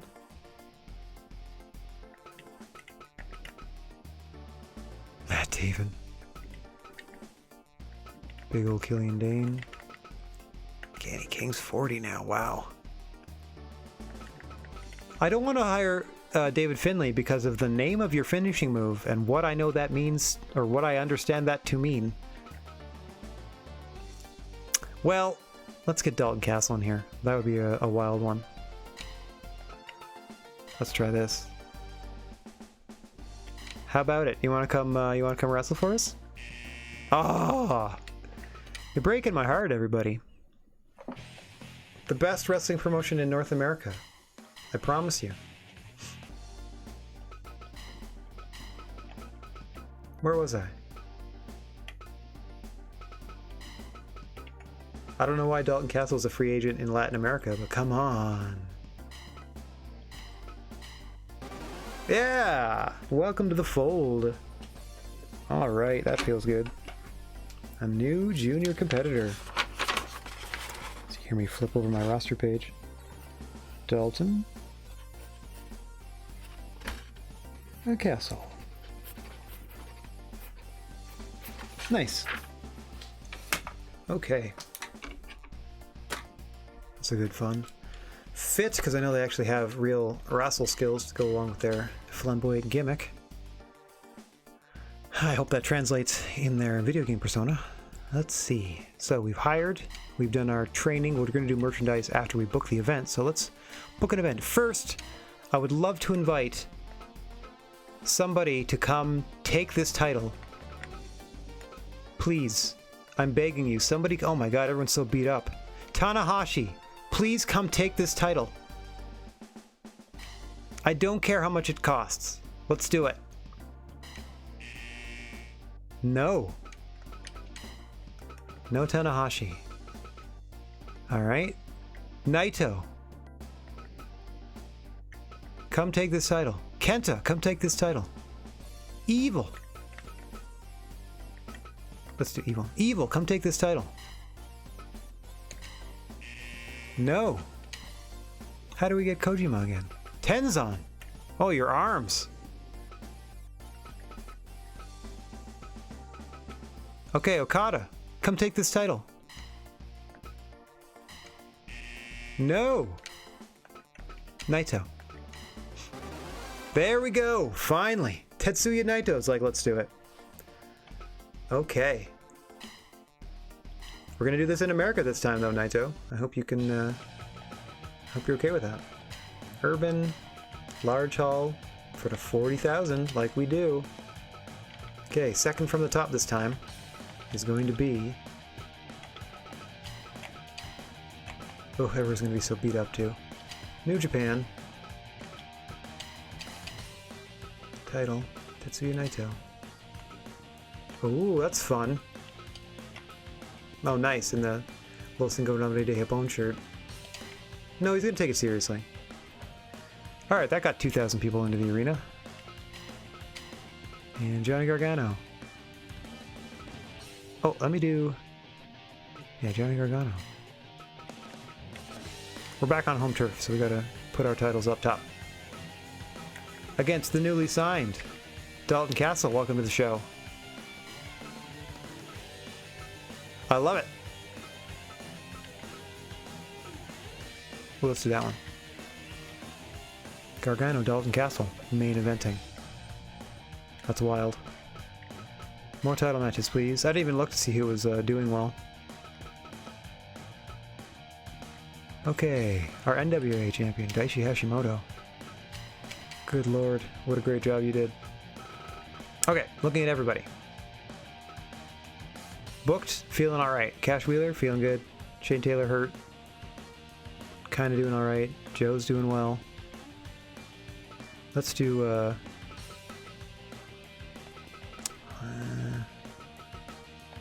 B, C's, B's, A's.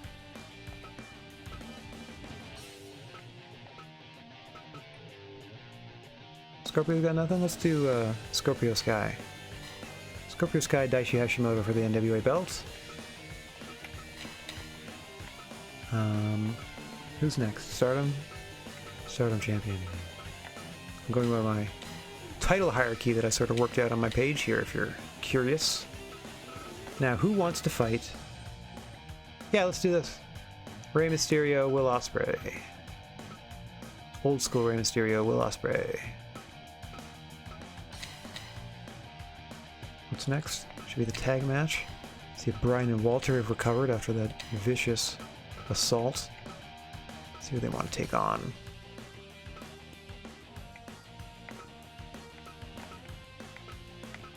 Okay, Bronson's hurting. Let's do Tony Storm. Yeah! In white gear, perfect. And Penta El Cerro M, representing Demon Club. For the tag straps. And then what else do we have? The NXT title. Here. There's your leader of the Demon Club, Finn Balor. Who do they want to take on? Tyler Bate of the industry. Perfect. There, welcome to the fold. Now, Stardom Junior title. Mustafa Ali, hugely popular champion. Can take on new to the Dragon Dojo, Jonathan Gresham, who brings with him, I think those are a couple of tag belts from Ring of Honor. No longer a part of Ring of Honor, I can tell you that much. Jonathan Gresham is here. So Gresham and Dalton Castle. Two new talents making their debut. Two new junior talents at that making their debut. Alright, so below the Stardom Junior is our MLW belt. Our champion Jack Howard here is going to be Putting that baby on the line. Against Brock. Well, no, it's 2 against Kota Ibushi. No, we just saw them fight and stuff. Who didn't we see last time? Cash Wheeler didn't really fight. They're not the most exciting competitor in the world, but they're a solid addition to the roster. Okay, GCW title. Xavier Woods, kind of a... the last time we tried this. Let's try again. There. Xavier Woods against Brock Lesnar. I don't even need to do any more matches to get a full card out of this. A full house, that is. Oh, can I start charging 80 bucks? If I do one more title match? I don't think I have any more. No, it's just a 6-person, and I don't. And they're otherwise occupied. Okay, what do I have left? Just a singles matchup? Whom do I have left? Okay, show me everybody. Ooh, no one from the Fireflies. 1, 2, 3, 4. I can do a 4-on. Huh. No, they're hurting. Fireflies. Well, I can do a 6-person against the Industry. There we go. Okay. 6-person tag. Representing the Industry. David Houston. And then former tag champs Matt Robinson and Thomas Walker, who are both fine after that brutal tag team title match. Wow, good for them. What resilience. And they can take on the Fireflies. Who's feeling the best?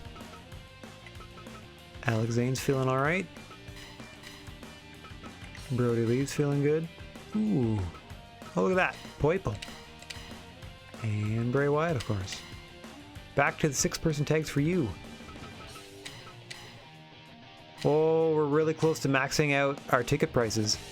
80 bucks a head coming in, and we still got 40,000 people strong. That's awesome. That means we're even more popular in America now. Plus, we've got more wrestlers that people want to see. Nice. So that'll be our match card. We can now produce enough merchandise. So we got 40,000 people showing up. Let's at least feed half of them. Regular goods, we'll do 10 of these. Masks, I'm just going to do a run of 1,000 because they don't sell so hot. Same with the action figures. Keep the runs low. I'm going to be beefy and do 5 DVDs and Blu-rays. Photo collection, I'm going to do 5.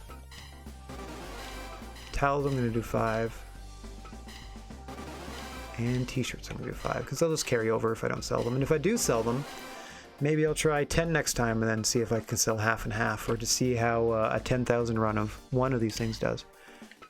Anyway, I like to provide all of the options if I can afford it. And as you can see, the expenses are getting pretty high, $1 million a show. Well, especially with bringing in Tetsuya Naito. Can we loan anybody out? Indifferent, normal. See, we only have a normal with All Japan and Noah. Everyone else... Oh, nope. These guys are okay with us too. Look at all these estranged. Look at all these people that hate us. Hey, Noah. Would you like Samoa Joe? Alright. Noah gets Samoa Joe. And we can see if we can send somebody to All Japan. I don't want anybody too beat up, though. Those guys are all beat up.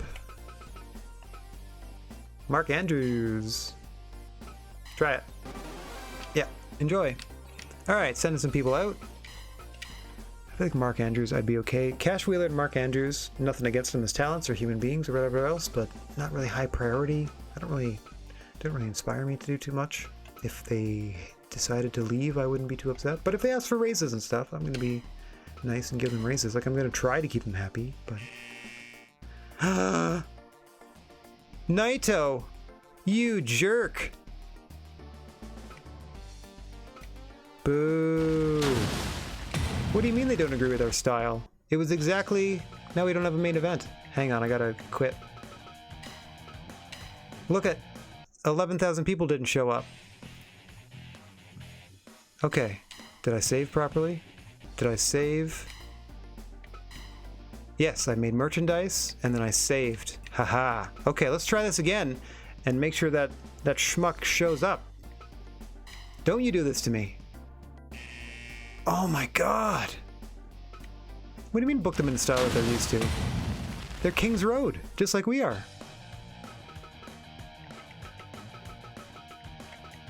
Wow.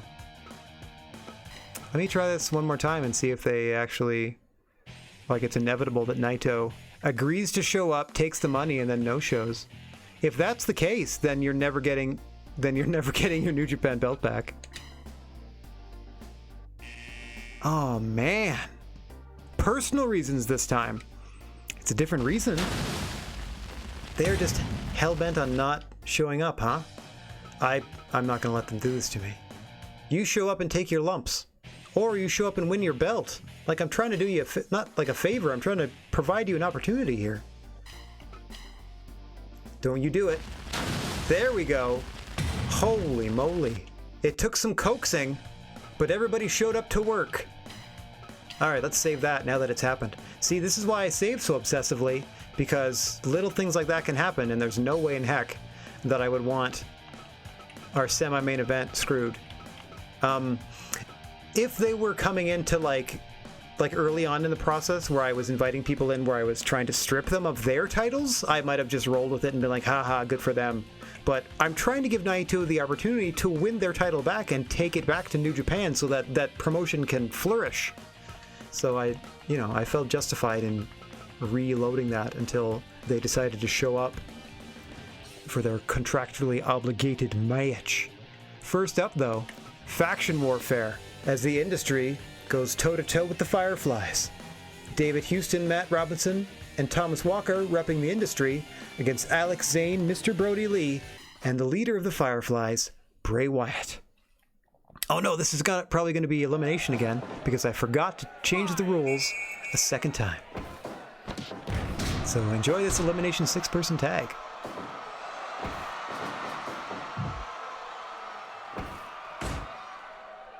No matter where we go, it seems to be this arena with the whistle, like this sort of Mexican style, is our default. I guess that's just maybe if you hit a certain level of popularity, the arena size that you operate in is larger. As we see David Houston here, making a quick tag out to Matt Robinson.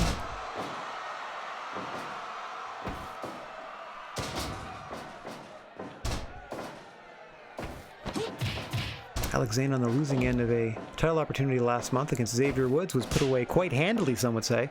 Meanwhile, Matt Robinson, on the losing end of the tag title match, he and partner Thomas Walker losing their straps just a month ago. As you see if you see Matt Robinson there rolling through into that armbar. You've seen him finish opponents with that before. Alex Zane tagging out to the leader of the Fireflies, Bray Wyatt. Also unsuccessful at capturing any singles gold here. Back to the drawing board go the Fireflies.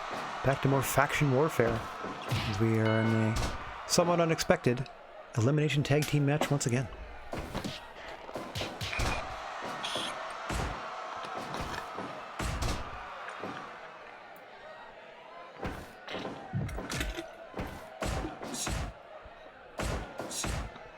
Thomas Walker and the Fiend slugging it out.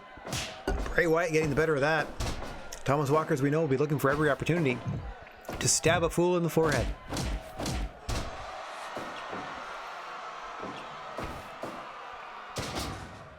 Fireflies still looking to sort of establish themselves within the ranks of the GWA. Haven't had much success bringing any gold into their faction. It's usually the measure of success here in the GWA, especially for the organizations within the organization. As you see Bray Wyatt taking out to Mr. Brody Lee, the workhorse of the Fireflies to this point.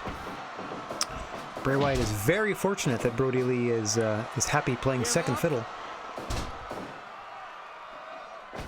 Some would argue he'd do more than fine striking out on his own. See David Houston going toe-to-toe, not intimidated at all. Former junior heavyweight champion, also known to put down some heavyweights in their time, including stable leader Jack Howard. Bit of a friendly rivalry between those two GWA originals. Off the ropes is sent Brody Lee, counters that. Backdrop. Off the ropes again, into the corner this time. Brody Lee just manhandling David Houston. Just trying to muscle him where he needs him. David Houston creates a little space and gets a quick tag out to Matt Robinson. Perhaps this is a better physical matchup for Brody Lee, who thinks better of it immediately and tags out to Bray Wyatt. I guess that's not the individual matchup that either team wanted to happen. Advantage Fireflies in the moment. Matt Robinson trying to fight Bray Wyatt into his corner. Smartly slapping on a submission. Well away from Bray Wyatt's corner there. Robinson sent to the outside. Bray Wyatt knows full well that it's no man's land out there. Just trying to get into the face of the rest of the industry as he handles all three of them, it seems. For the moment, at least. He drops Matt Robinson again.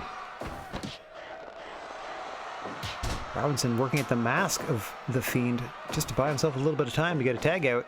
And Thomas Walker. No fear of violence from Thomas Walker, who, as we said, will be looking to stab a fool as soon as possible. In comes Brody Lee again. Alex Zane getting a bit of a breather thus far to this point in the matchup. The least used member on the side of the Fireflies to this point. Much like David Houston, I would argue, is the least used wrestler on the side of the industry to this point. Into a Boston Crab now. Simple but effective offense. Just try to pull your legs off or snap your back, whichever happens first. Big super kick from Brody Lee. But David Houston in to quickly break up the pin before even a 2. Walker smartly maneuvering Brody Lee back into his corner. Trying to keep him there. Brody Lee trying to fight his way out. Oh, big Vader attacks to the face of Thomas Walker. Goes Brody Lee, sends him off the ropes. Huge boss man slam.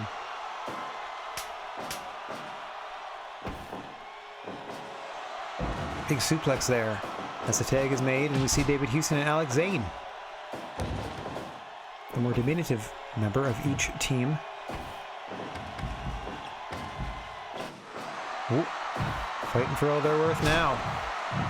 As David Houston is sent to the outside. Bray Wyatt content to wait. And Brody Lee tries to get in a little extra offense. Quick tags now from the Fireflies. Trying to keep the industry team off their heels a little bit. And now they have David Houston at their mercy in the Fireflies' corner. Does Brody Lee. Another big clubbing blow sends David Houston down.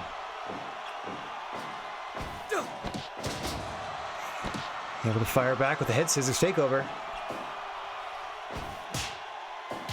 I don't know if slugging it out with Brody Lee is the wisest move on David Houston's part, but he seems to think so. As a stiff super kick buys him enough time to tag out to Matt Robinson. And in comes Bray Wyatt fresh on either side now. Brody Lee assisting with a powerbomb on his way out to the apron. Slugging it out is Matt Robinson, delivering those stiff kicks to the midsection. Overpowered by Bray Wyatt, though. Yet to see our first elimination.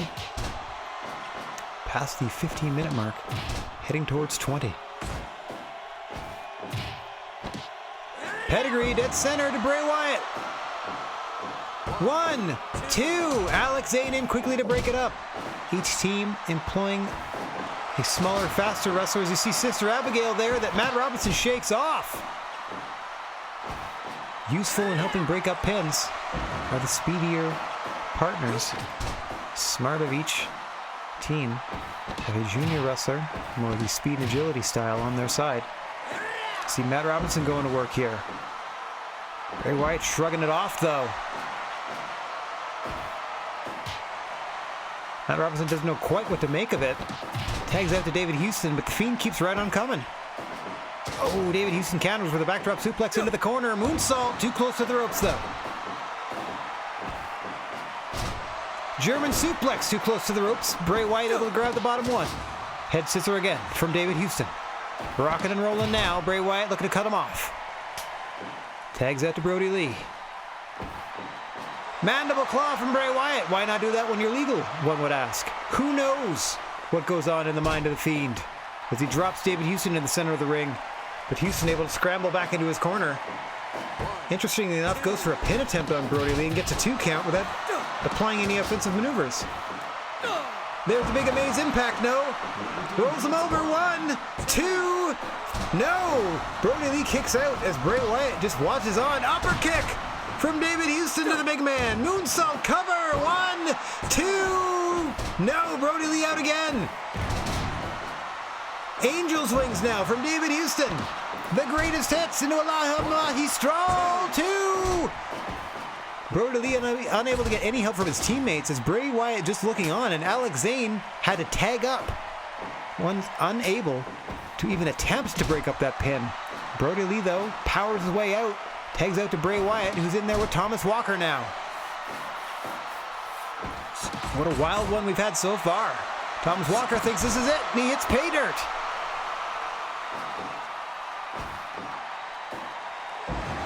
Oh, bodily thrown to the ground there. And now out comes the fork. Broken up quickly by Alex Zane, but it looks like the damage already done. Somehow busting the Fiend open underneath the mask. Blood running down into the eyes, or into the eye holes, I suppose, of the Fiend Bray Wyatt now, as you can see the blood all over the chest as well. Actually kind of makes his tattoos look more accurate, as there's a lot of red on them. Oh, spike with a Frankensteiner by Thomas Walker, who says it's pay dirt again. No, flipping dropkick this time. Tags out to Matt Robinson as he stares in disbelief because the Fiend stood right back up. Bodies Matt Robinson into the corner. Tags out to the freshman Alex Zane now. Oh, sit out dominated from Robinson. Unaware of Alex Zane is drop kicked out of the ring. Bedlam now. Oh. Restore order quicker than I thought. Alex Zane and Matt Robinson. Alex Zane getting kneed in the... I'm going to go leg. Pele kick there from Alex Zane. Robinson pulling him back into his corner. Still looking for our first elimination. Firefly's hanging on by a thread, it would seem. Sit out Dominator again. This time to Alex Zane as Matt Robinson is content to tag out to his former tag team championship partner, Thomas Walker, to do the dirty work. And dirty work it is. Big jumping elbow to the back of the head. Now they're going to go shot for shot. Alex Zane with a super kick. Counter with the rolling elbow from Thomas Walker. Zane able to make a quick tag to Brody Lee. Super kick from Lee. Pin him, he's in your corner. Lee countering Thomas Walker's attempts at a flurry of blows. Alex Zane there distracting both of Thomas Walker's teammates. Still unable to get the pin as Bray Wyatt just stares on. Ushigoroshi here from Thomas Walker. Wrong part of town though is a no count from Mr. Bigfoot following that kick from Alex Zane. People in this league really hate necks. Thomas Walker's had enough, tags out to David Houston, seeing if David Houston can have better success against Brody Lee. Eats a Dr. Bomb almost immediately, but too close to the ropes. In comes Bray Wyatt. Mandible Claw! Mandible Claw! And that's it! David Houston is eliminated! Matt Robinson now legal. 3-on-2 advantage for the Fireflies. We saw them systematically destroy Demon Club in a 8-person elimination tag team match that I have since not changed the rules on, which is why we're having another elimination contest here. And at 30 minutes deep, we finally have our first advantage of the matchup. Matt Robinson looking to even the score though, as he's putting the boots to Bray Wyatt here. Oh, suplex into a slam from the Fiend. Sit out Dominator from Robinson. Rolls him over. Still can't quite put him away. Tags out to Walker. The Fiend now out to Brody Lee. Double powerbomb to Thomas Walker. Rocking and rolling out the Fireflies. Now that they have a 3-on-2 advantage. Huge clothesline from Brody Lee. Dr. Bomb. 1, 2. Matt Robinson able to cut him off before Alex Zane can make the save.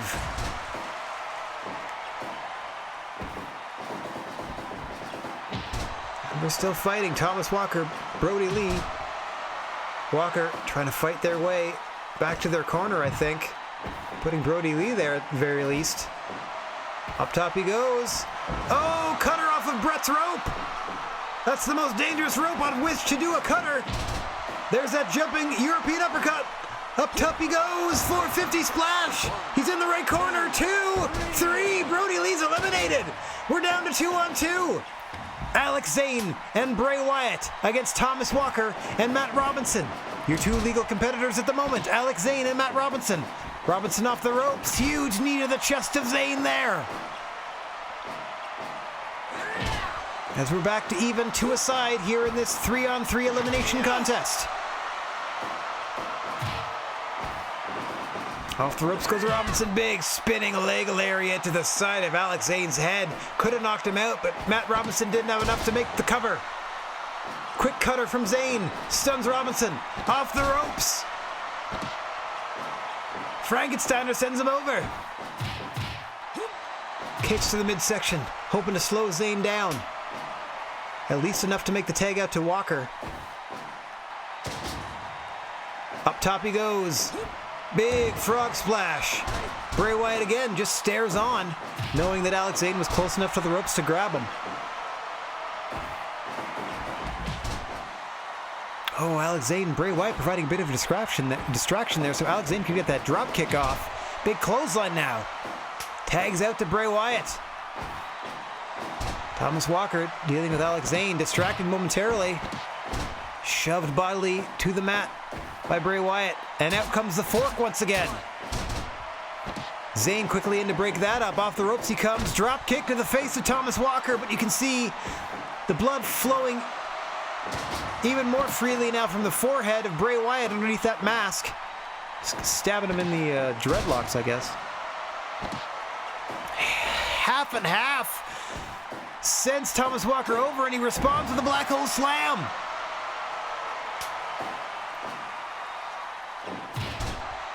Tags up to Matt Robinson, who's legal.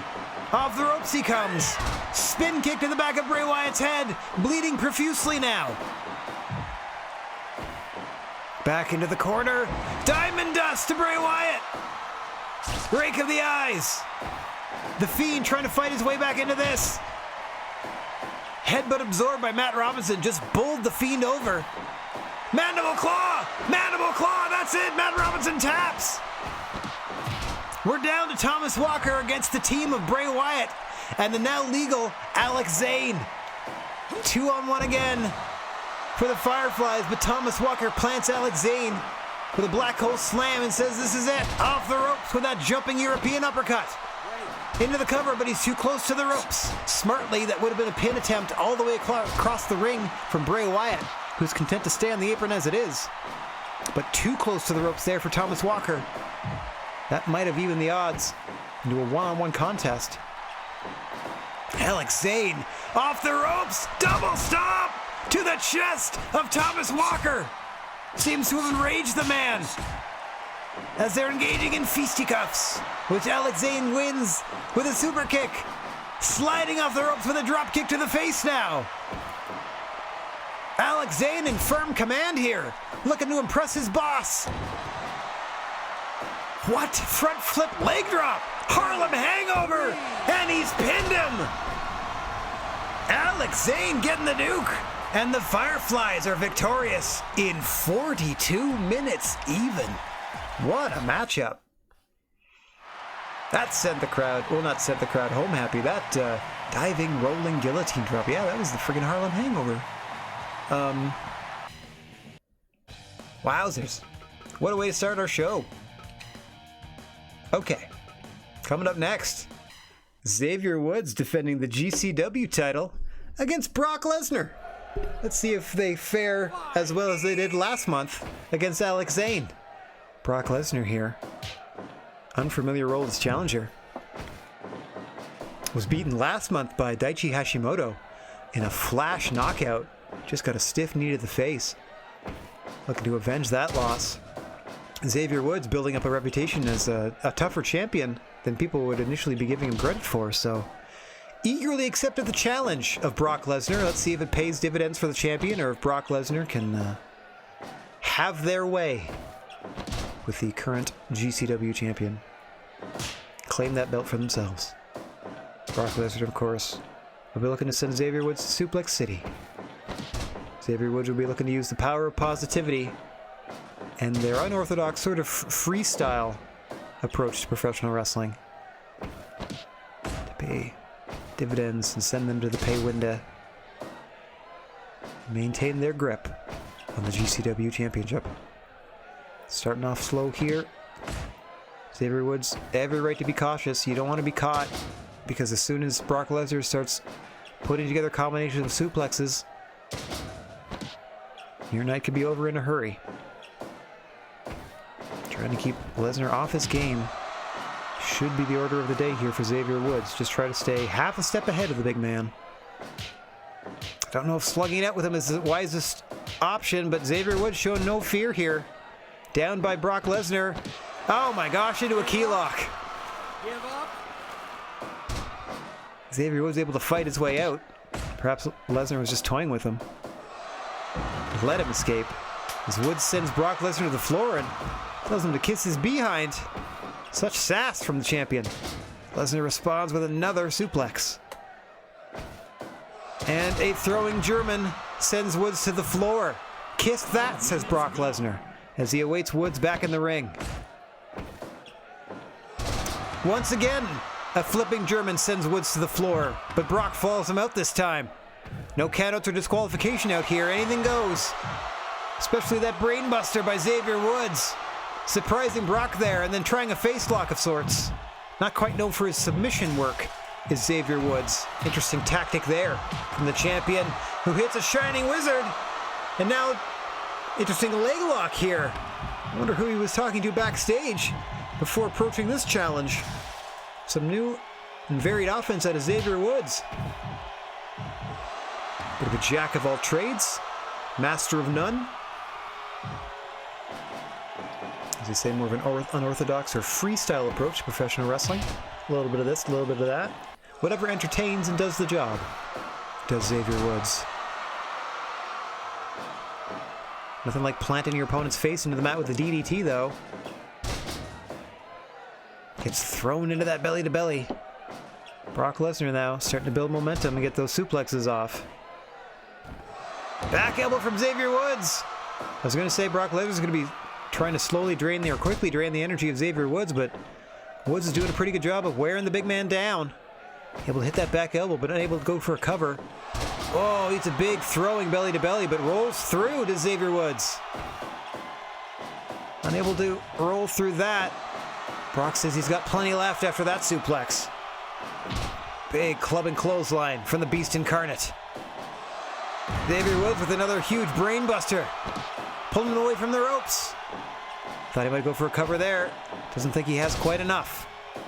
And eats a gut wrench for his troubles. Belly to belly from Brock now. Soul food from Xavier Woods. Might have dimmed his lights. 1, 2. No. Hoping for a flash knockout like Daichi got last month. This time Brock able to kick out and throw Xavier Woods out of the ring, where he hits an F4 on the floor. Or excuse me, an F5 on the floor. Could have been an Alt F4 to the pro wrestling career of Xavier Woods. Shut it down. Going shot for shot, though, as Xavier Woods on the ground. This is unexpected. Another huge brainbuster and a rolling elbow. Another F5 on the floor.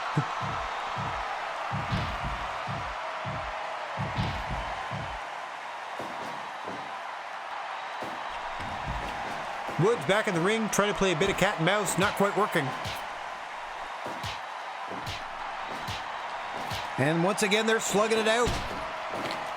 Brock Lesnar winning that exchange with a huge bone-shattering clothesline. Throws him halfway across the ring with a belly-to-belly. Woods able to escape that one, but not the follow-up punch. Ducks another big shot. Combination of palm strikes to the Fells the big man. Up top he goes. Big back elbow from Woods. Pin him. Rolls him over. 1, 2. No. Lesnar kicks out. Into the corner again goes Woods. Sends Lesnar to the outside so he can catch his breath. I'm going to do the same.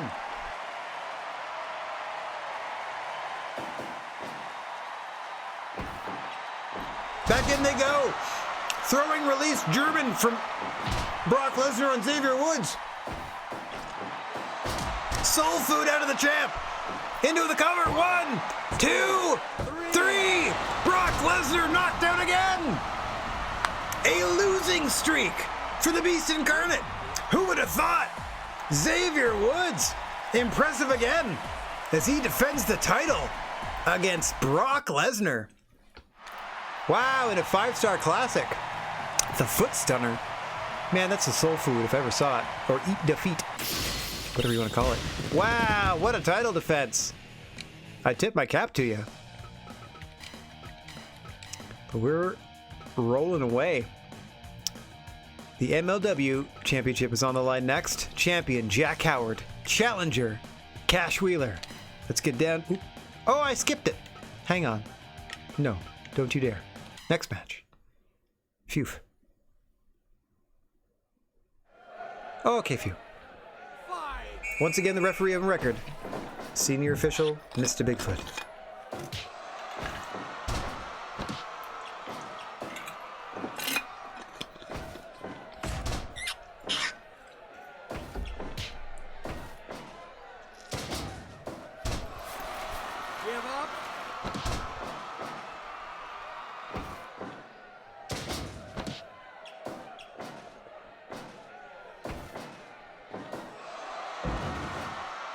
Cash Wheeler, known for their what we call tried and true or old reliable or slow and steady offense. Nothing he does is too flashy or fancy, but he'll wear you down all the same.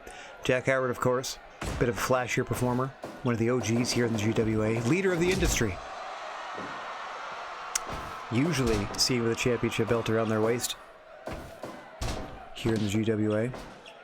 Not often without it, as they are just that talented, and we are thrilled to have them here. Going into 4 years now with this company.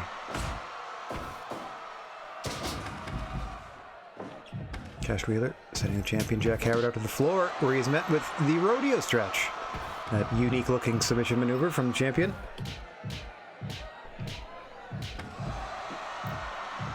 The Major League Wrestling champion is Jack Howard. Once again, showing off with that rodeo stretch. Interesting submission there. Can't say I've seen that in real life, but maybe I just wasn't looking hard enough.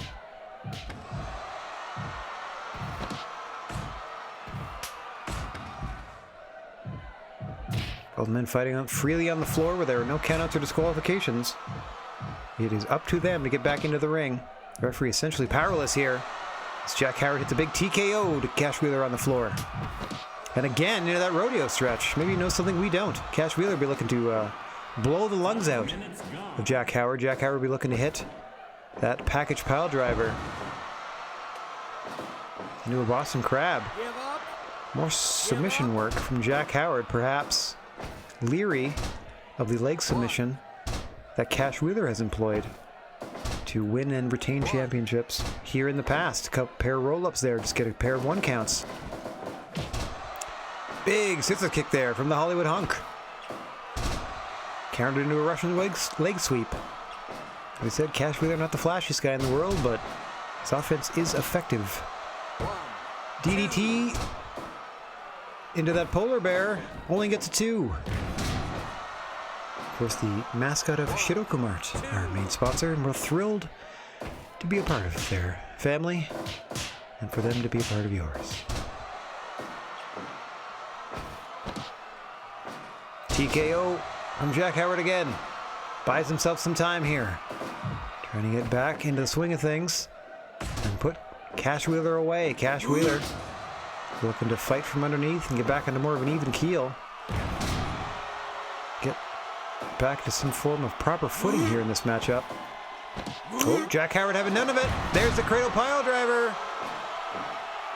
1, 2. Just a 2 from senior referee Mr. Bigfoot.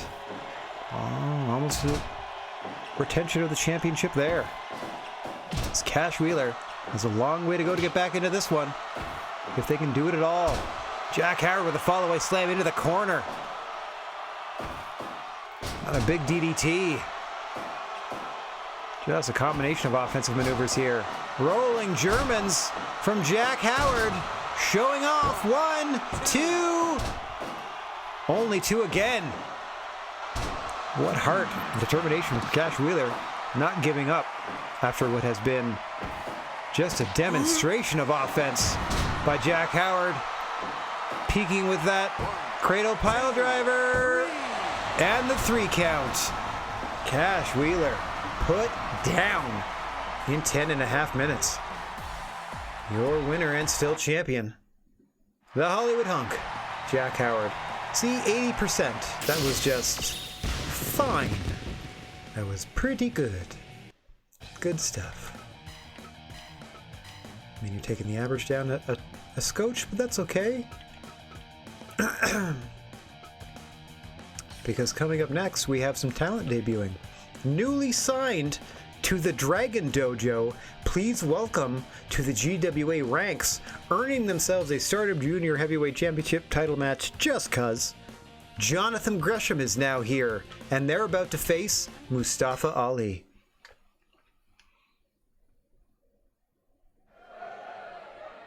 As always, the creature on feature, Mr. Bigfoot. Oh, counter Inzaguri there. Starting things off hot for Jonathan Gresham. Known far and wide for their submission ability. And also their ability to roll you up in some form or fashion. Body manipulation, name of the game when you're facing the octopus, Jonathan Gresham.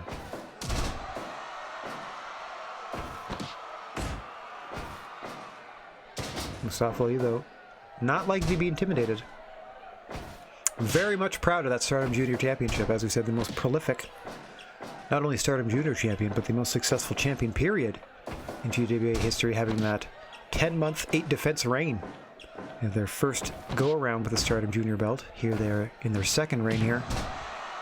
Don't want to give up the goat too early here, but the competition that you see from Jonathan Gresham, who knows? World-class athletes in the GWA and nothing but. So it could be anybody's night. Obviously these two haven't faced each other before, at least not in a GWA ring, as this is the debut of Jonathan Gresham here. Maybe a little slow out of the starting gate, out of the blocks here. Mustafa Ali is going to want to crank things up. Oof. Might have a tough time of it after eating pile drivers like that. As you said, Jonathan Gresham, known for the octopus hold, a variety of submissions, to be honest. Mustafa Ali going to get him positioned for that 054. There's just a regular 450 that he didn't have time for. An inverted version is his finish. He'll try to hit that as soon as he's able, because it generally one does the trick. Whoa! Flipped out of a German. Able to suplex Jonathan Gresham over there as we pass 5 minutes. Slowly trying to get a feel for champion and challenger are both competitors. Not quite sure what to make of the other to this point, as you see Gresham content to just methodically break down the champ. Mustafa Ali trying to get that high-octane offense going. Once he starts building momentum and getting that speed of things up, he could hit 5, 6 offensive maneuvers in succession, and your night could be over. As Gresham, I was going to say, has to deal with the X Factor. We pop right back up. Just in time to get super kicked! 2 count from Mr. Bigfoot.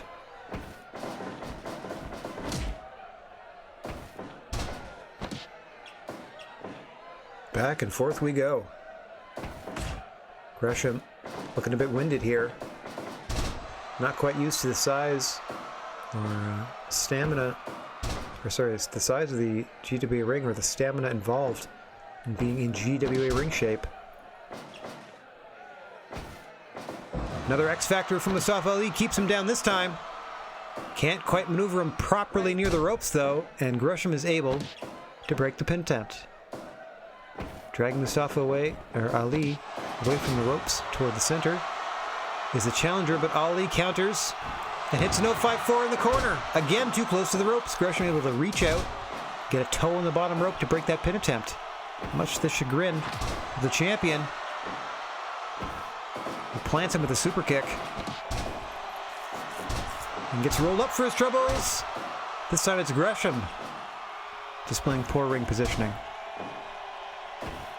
And this match continues. Head scissors takeover from the champ. Mustafa Ali starting to feel it now. Appealing to the crowd for more support. Looking to put Jonathan Gresham down and out. Trading forearms now. Spin kick from Ali. Wins that argument. 1, 2, 3. Knocked him out. Mustafa Ali.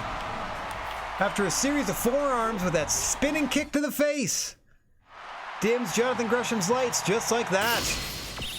Mustafa Ali once again successfully defends their title as the quality of the card continues to dip.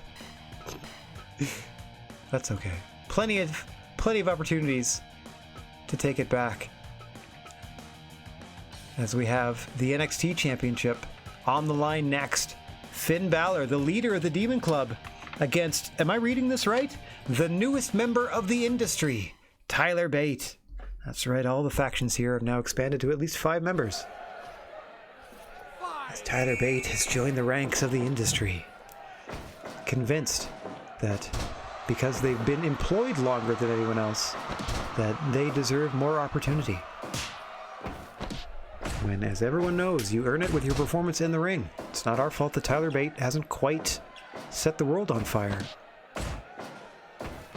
Hello, Juice. Hope you're having a good day. We're all rooting for Sasquatch in one form or another.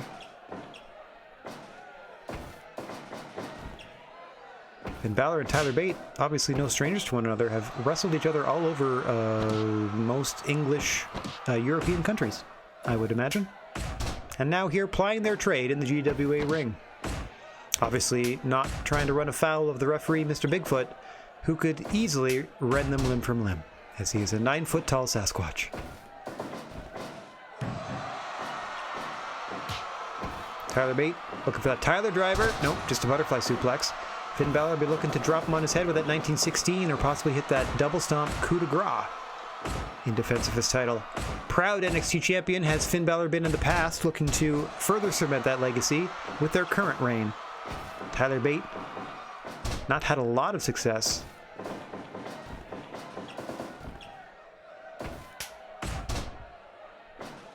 In the singles ranking, former tag team champion. Hoping adding themselves to the industry will change those fortunes.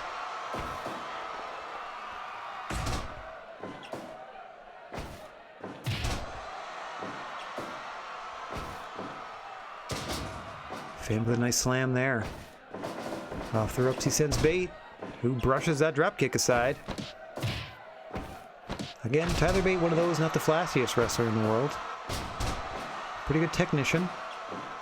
I guess you could say that much the same for Finn Balor, though there is much more flair to his style, I would say. More of a Japanese influence. Tyler Bate, pound for pound, could be the strongest competitor in this league, but can't seem to quite get over the hump and find single success here in the GWA. Hoping to change that tonight. With a nice flipping senton splash there to the back of Finn Balor. Rolls him over. 1, 2. Solid 2 count to the applause of no one. Crowd not quite into Tyler Bate to this point. Still has a lot to do to win them over. Crushing uppercut. And a forearm to the face of your NXT champion. Simple but effective offense from Tyler Bate as he's got him up for an airplane spin. Might be too close to the ropes though. As he forced a break slightly early. Finn Balor shakes off the dizziness, hits an enziguri almost immediately. Oh, to the applause of one then.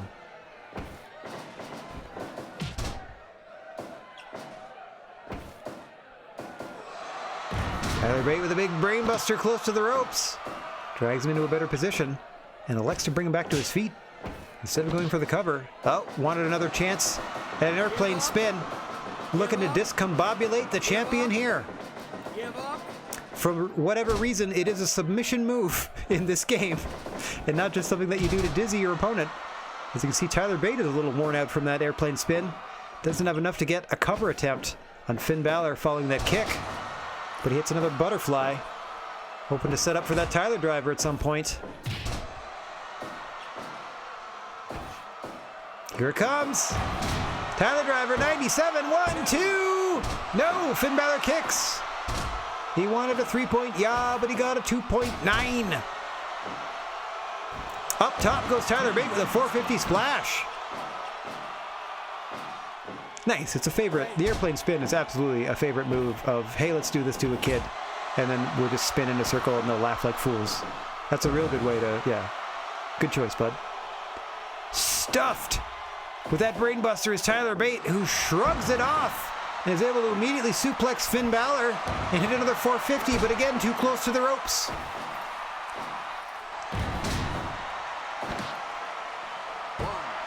Two. Finn Balor almost snuck in a victory there.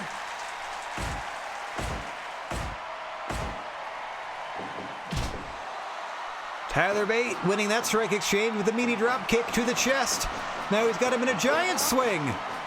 If the airplane spin don't get you, the giant swing might. Immediately off into another butterfly suplex. I thought he was going for another Tyler driver there.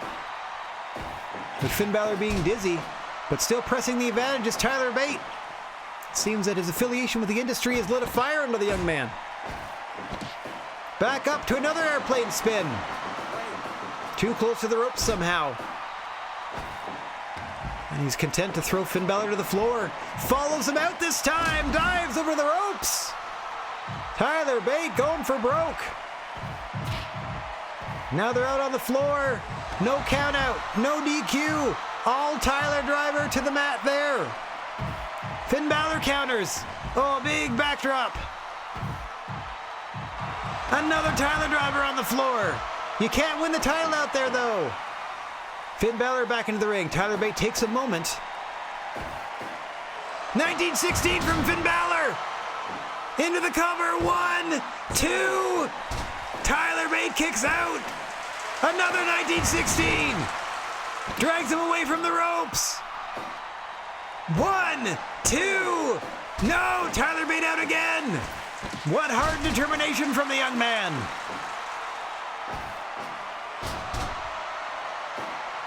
He's got it in position for another 450 to the back. Again, unable to capitalize, though. Oh, I spoke too soon. Rolls him over for the cover. 2 count, says referee Mr. Bigfoot. Stuffed again with another brainbuster from Finn Balor. Suplexed out of the ring is the champ. Tyler Bate quick to follow up. 1916 on the floor. Non-stop action for almost 20 minutes now. Good Lord, Finn Balor dropping Tyler Bate on his head repeatedly there. Tyler Bate says, bring it on, I felt nothing. Big German suplex, both men up. Tyler Bate, though, dazed. Having a little bit trouble gathering his wits about him. Finn Balor looking to take advantage and put him away.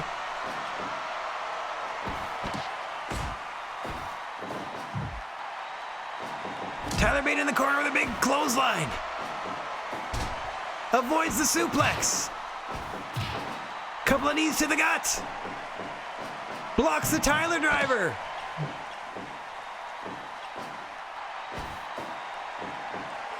Oh, butterfly suplex there. Thought he might have gone for the Tyler driver in the victory. Interesting decision from Tyler Bate, who's content to work Finn Balor back to the center of the ring. He's got him down. Into the corner now. Avoids a clothesline. Now they're just going to slug it out. Punches and European uppercuts abound.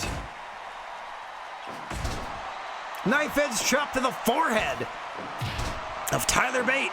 Drops him. Sling blade from Finn Balor. Oh. Gutbuster to Tyler Bate. Shrugs it off though. Another butterfly suplex, but Finn Balor rolls through. Airplane spin dead center. He could give up.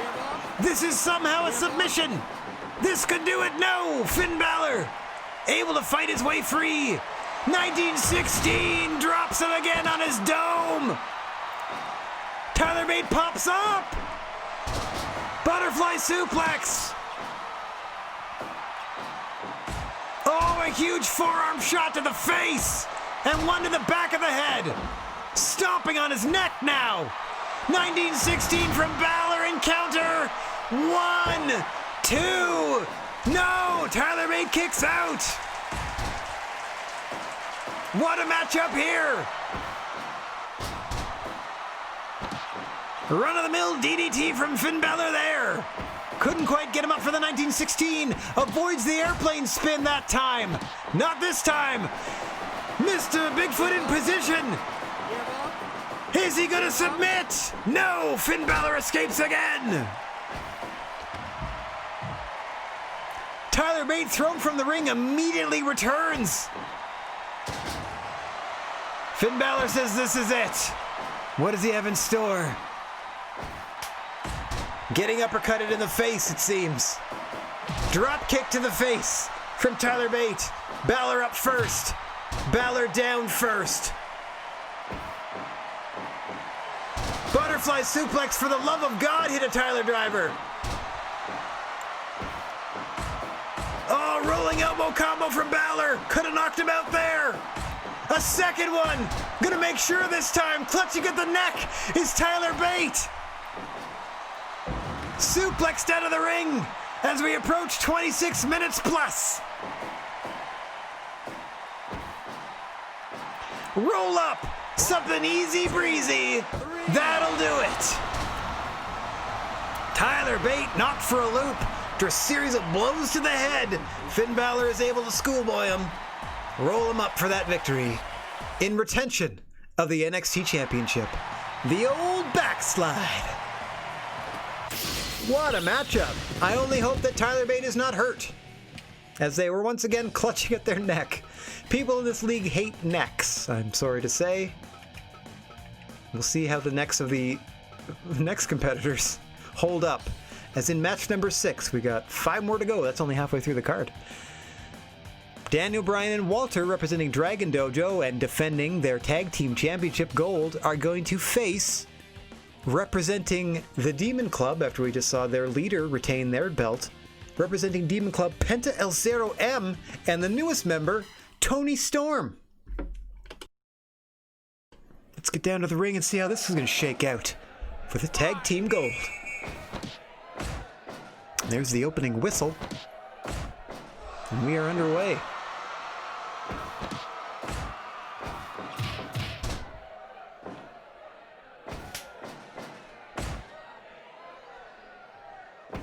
Daniel Bryan and Walter winning the title after a courageous battle, which saw Walter have a 20-minute cut. That was only 10-2 after the match was finished. The whole time Daniel Bryan was able to help maintain his composure and help wear down the tag team champions at the time until they were able to secure those belts. This is their first defense against one of the other factions here in the GWA. Demon Club being represented by, as we said, their newest member, Tony Storm, who's already tagged out to Penta El Zero M, who's now legal here, against Walter. We'll see what kind of combination Tony Storm and Penta El Zero M make, as they are new stablemates. Juice, we're glad to have you, buddy. We got 5 more matches if you're keen to hang out. Including, hopefully, we'll be able to send the New Japan belt back to New Japan.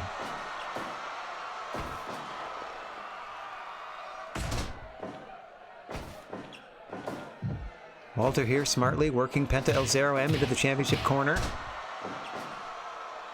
Always a wise decision in a tag team match to attempt any pinfalls or submissions close to your corner so that your partner can come in and block the progress of your opponents, so give you the best chance to win.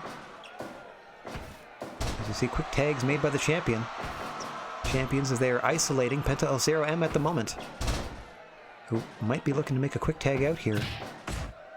You get Tony Storm back in there with Daniel Bryan. As you can see, Penta trying to fight his way into his corner. Daniel Bryan stopping him and locking on the S-lock. Tony Storm has to come in and break that up. Walter staying on the apron. As we've said, the Dragon Dojo generally apply that philosophy where if you get yourself into a mess, you get yourself out of it. Only in most dire circumstances, when the match is really on the line, do they tend to help their tag team partner out.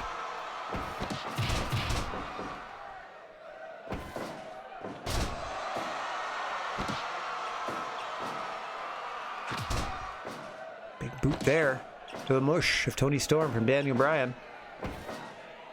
Haven't really seen much of Tony Storm. She's been with the league maybe 5-6 months. Had a couple singles matches, won or lost a title. In fact, I think she faced Penta El Zero M in her debut. May have been part of the recruiting process that eventually led her to become a member of the Demon Club. I mean, I could easily go back and watch or look at the other shows and see what I've booked previously, but meh, that's too much effort. I'll just pretend that I know the history of this promotion, and I don't forget it week to week. Oh, big chops in the corner now from Walter.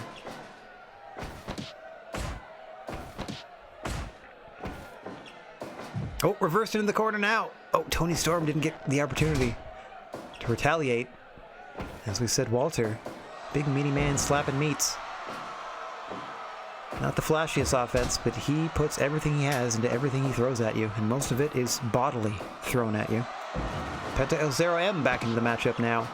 I would assume between the two Demon Club competitors, Penta El Zero M, more the ring general of the two, calling the shots, as they are widely known as one half of a rather famous tag team, the Lucha Brothers, with Rey Fenix, wherever they may be in this wrestling world. Penta unable to maintain the offensive advantage on the champions. Daniel Bryan tagged in fresh. Going to work now on the challenger, Penta El Zero M,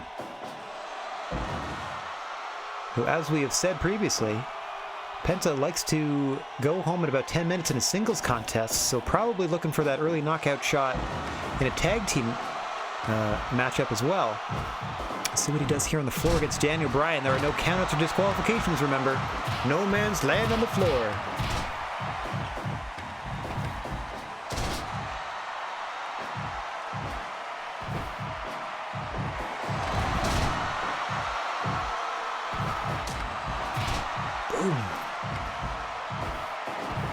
I don't know if he was like dead, but I know he at least lost an eye in the WWE, like permanently or something silly.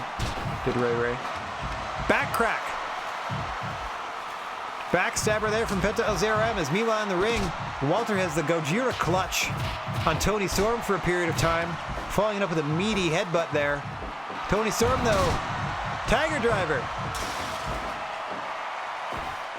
Trying to get back into the swing of this thing. Tony Storm and Daniel Bryan are the legal combatants. Daniel Bryan, well aware of that fact, driving those legs in the midsection of Tony Storm so he can get the fresh man in. Chicken wing on the way out. That's a fine how do you do. Walter content to let it happen. Penta content to wait for the tag. Penta and Walter now. Oh, Rey Fenix. Oh, yes. Fair enough. I thought you meant Rey Mysterio because they're on the GWA roster. I think they're just hidden in the current world because they would have been assigned to AEW by default. That'd be cool though if they were a spirit. Wrestling ghosts are always fun. Tony Storm now pairing up with Walter on the floor. Walter making her think twice about it. As meanwhile in the ring, Hurricane Driver out of Penta. Two of them to Daniel Bryan. Unfortunately, you can't get a pin on the illegal combatant, so just doing damage there. Oh, as you see some power bombs. One from each team. In and out of the ring as the Godzilla clutch. Locked in on the floor on Toni Storm, and gut check time for Daniel Bryan in the ring. Referee, as we've said, unable to really do anything, as this falls under the no disqualification, no countout rule. Since half of the legal competitors are out of the ring, they can wail away on each other. As now finally some semblance of order is restored. As Penta, I don't know how wise it is to tag out to Toni Storm. She's had her clock cleaned on the floor by Walter, but she was desperate to get in there and get her revenge, which might have to wait as she's sent once again to the floor. Huge headbutt there from Walter. Walter just methodically manhandling the two challengers until he's pinned, just like that. Toni Storm says, "Kiss my backside, we've won the belts." Holy Moses. I don't even know how that happened. Just pinned him. Okay.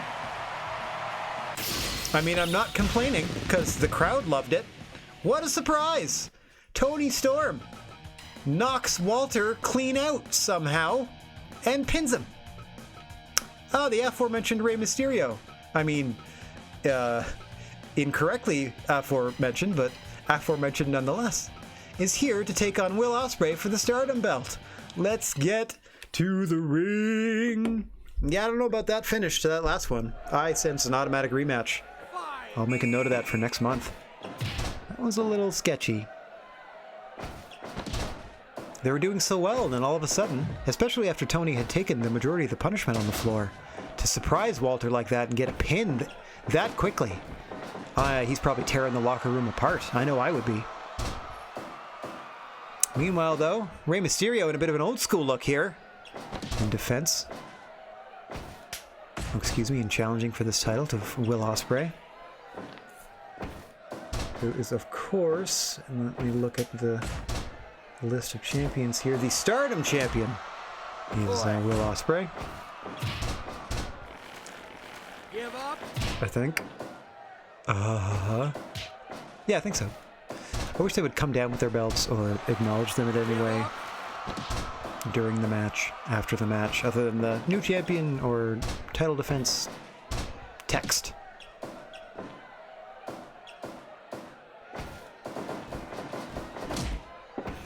Will Ospreay starts things in 5th gear and only gets faster from there. And as we've mentioned countless times now, Rey Mysterio probably, like for really reals, the best counter wrestler in like the history of the industry.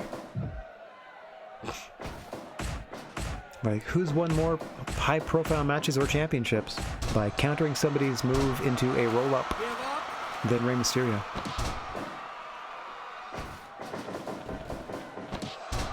Oh, unfortunately, Glow was canceled before we could crown a champion. Ba-dum-bum. We will have no resolution to that story.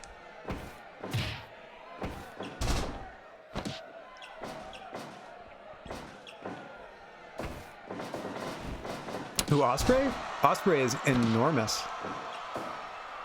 Like 5 years ago, that would have been on point. But he's put on like, oh my gosh. He must have put on 30 pounds of muscle just from the pandemic. Oh, Ray. Oh, that's another guy that got super Roy D. Magoo in like 2003. He was enormous.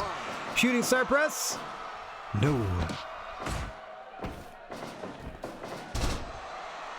Off the ropes we go. Ray again will be looking to plant Will into the turnbuckle so that he can position them for a 619, followed up with a nice splash for a pin attempt.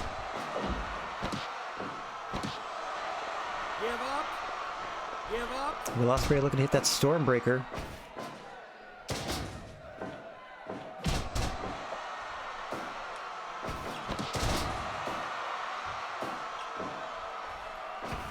Juice, if you want to take on any 5'3" ripped boxer in a competition, I'll gladly sit ringside and cheer you on. See how you do.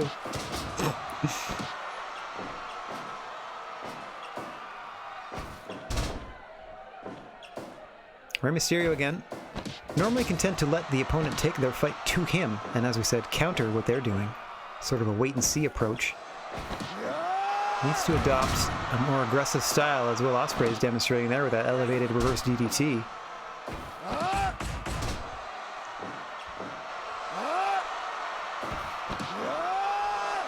And a second one there.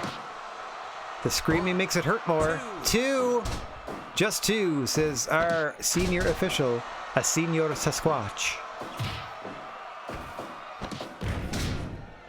Ray looking for any sort of advantage here. Oh yeah, for sure. He's had to rely on counters. Absolutely. Stormbreaker there. Will Ospreay into the cover. Ray out at 2. Super kick into the mask. Going for a phenomenal forearm here is Will Ospreay. Lands it. Into the cover. 1, 2. Another solid 2 count. And another kick out for Rey Mysterio. Plenty left in the tank. From the biggest underdog in the world. Gets hit by a code red. Almost gets put away. Ospreay stealing Ray's move there, who in turn Ray borrows from Amazing Red, but imitation is the sincerest form of flattery. Ray hits a code red of his own. 1, 2. That could have done it there. Both men going back and forth here. Ray absorbs that super kick, finishes things with a drop kick. 2. No! Ospreay out at 2.9. Screaming in frustration is Will Ospreay.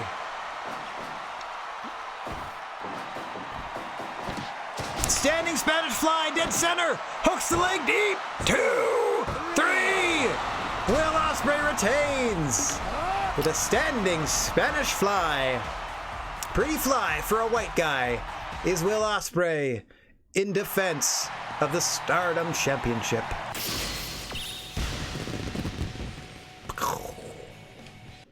Firework. All right, 3 more to go.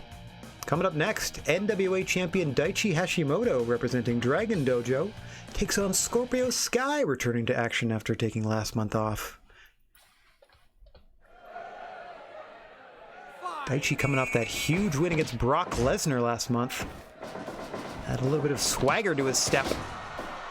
Mind you, the list of people that have beaten Brock Lesnar is getting a little longer here. You can add Xavier Woods to that list just tonight.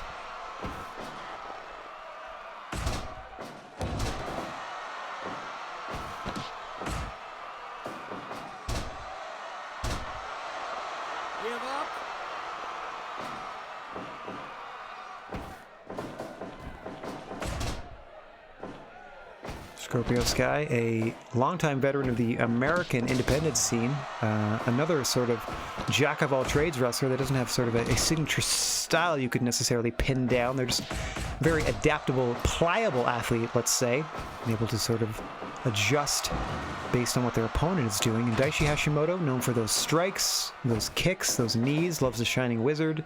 And again, we'll be looking to finish Scorpio Sky off with that dangerous DDT, first made famous by his father, Shinya Hashimoto.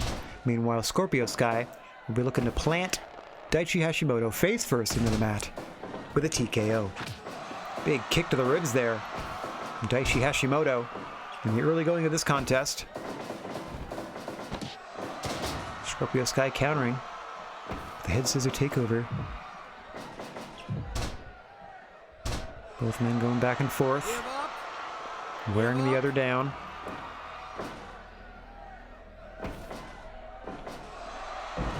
Suplex right onto the polar bear mascot of Shikoroku Mart. And into another leg lace there. Daichi Hashimoto content to keep the pace slow, keep things on the ground. Scorpio Sky likes a more up-tempo matchup, but don't let Hashimoto fool you, as I was about to say, because he can strike very quickly. 2 count there, says referee Mr. Bigfoot.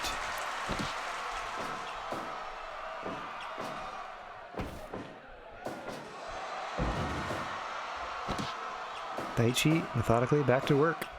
See that as a trait of all the members of Dragon Dojo. They're quite content to take their time, apply their trade. Don't like to be rushed.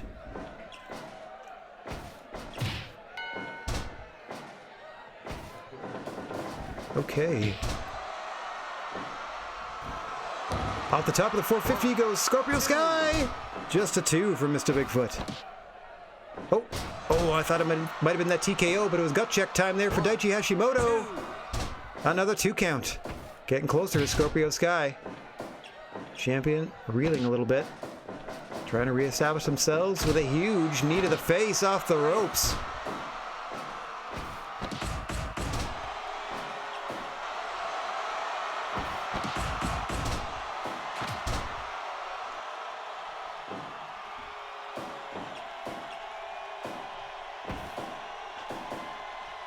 Oh, there it is! Dangerous DDT from Daichi Hashimoto. Drags him away from the ropes and hooks the leg. 2! No! Scorpio Sky kicks! Sent to the outside now. Daichi Hashimoto having to regroup. Unexpected that Scorpio Sky would kick at a dangerous DDT. Can't lose focus now, can the champion? So you can see him staring a hole in Scorpio Sky. He's doing everything he can to hang on with everything he's got. TKO! Rolls him over! 1, 2! Just a 2 count.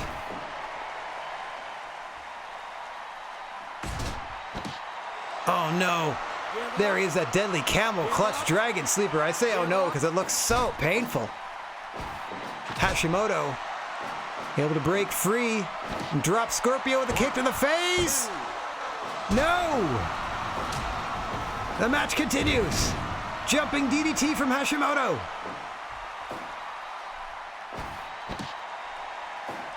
Gut check time. Off the ropes with a diving splash, but too close to the ropes. Too close to the corner. Is Scorpio Sky. With that implant DDT, though, he's got 2. Has to settle for 2. Avoids the dangerous DDT there. Hashimoto into a PK. Up top. Waiting for Scorpio Sky to stand. Missile dropkick to the back of the head. Both men up at the same time. Exchanging strikes.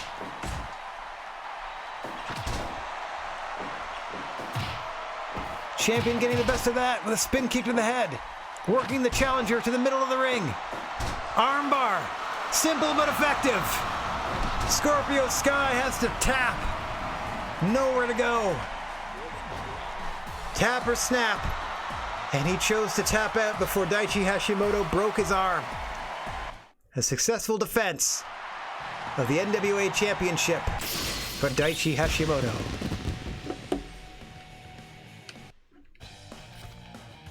All right, and we are rolling on here as we have 2 matches to go in your semi-main event.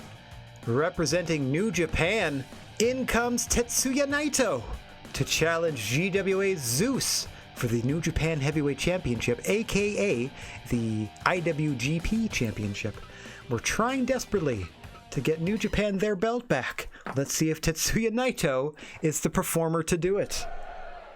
Once again, as always, senior official here, in charge of the action, Mr. Bigfoot. We pay them in picnic baskets.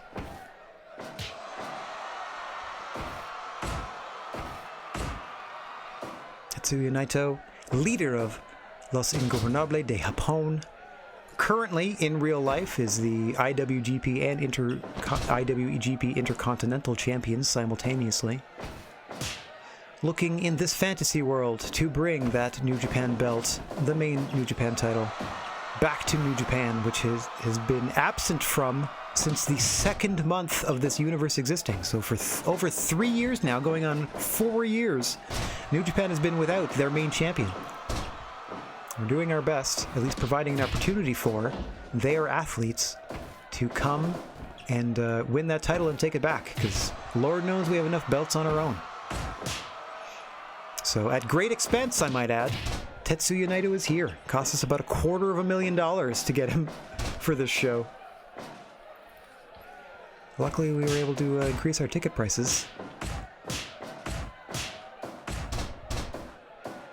As It seems the American audience not immediately familiar with or excited for the presence of Tetsuya Naito. The last effort made to bring the belt back to New Japan was made on Japanese soil unsuccessfully by Satoshi Kojima. We'll see if Tetsuya Naito's long trip is going to be worth it. I mean, you have a long trip. Why don't you fly with Zan Travel, the official airline and travel agent, the official travel agent of the GWA.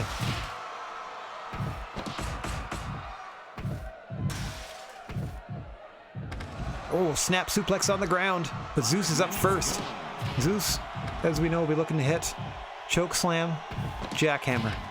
That's his bread and butter. That and lariats, clotheslines, if you will. Tetsuya Naito, of course, will be aiming to hit Destino, and I will do my best to do the call of it justice.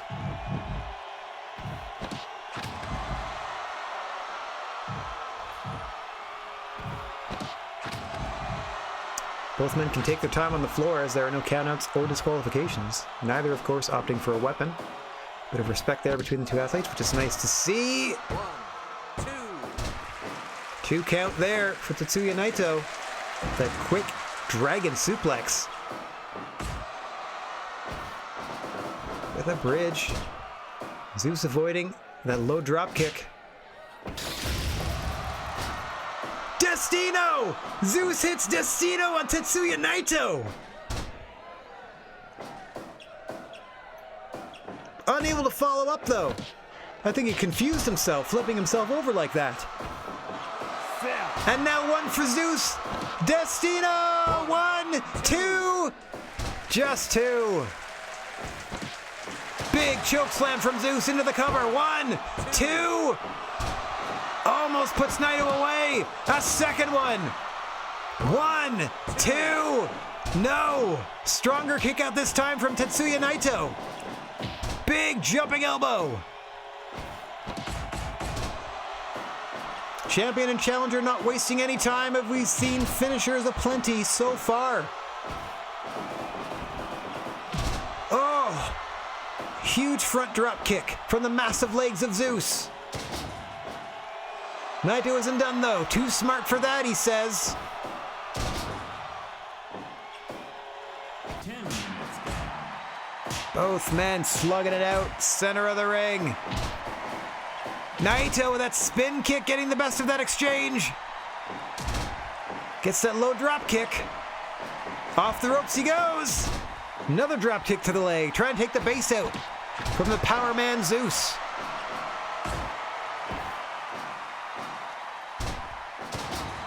British fall from Tetsuya Naito. Shades of Johnny Smith. Zeus trying to hang on here against this undaunted onslaught. Good Lord. Some sort of Cancun tornado off the top. I don't know if that's what that's called, but it was flippy and impressive. Swinging neck breaker from Naito. Going up top again, waiting for Zeus to stand this time. Big drop kick to the back of the head. Driving Zeus face first into the mat. But he's up and slapping away.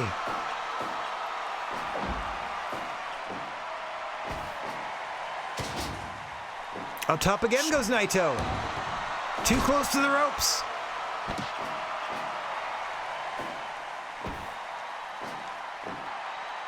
Oh, big flipping side slam from Zeus. 1, 2, no! Naito kicks out again. Determined to bring the IWGP belt back to Japan, back to New Japan, is Tetsuya Naito. Zeus doing everything in his power to keep it here in the GWA.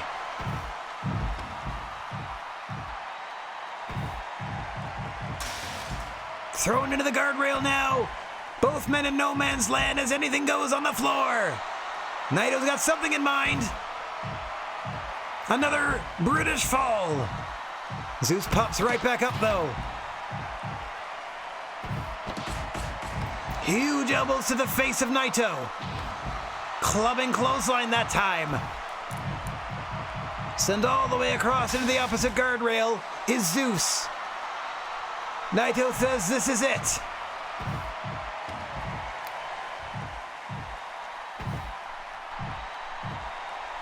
Flipping side slam in the corner there. I think he bounced him off the post. Brutal offense from Zeus. Cat and mouse here from Naito. Oh, shin breaker there.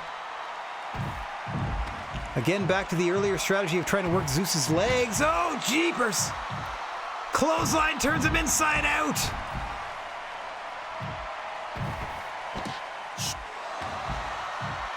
Oh crap, that's another one of those moves. Is that Gloria? Oh, countered with another clothesline. A third. Zeus has no time for your nonsense.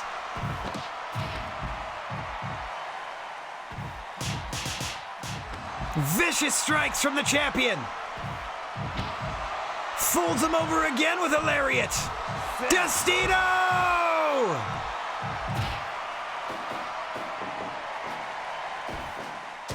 Complete shot. He's got Zeus dazed. Can he follow up?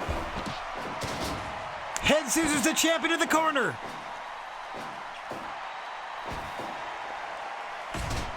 He's got him set up now. Drop kick to the knee.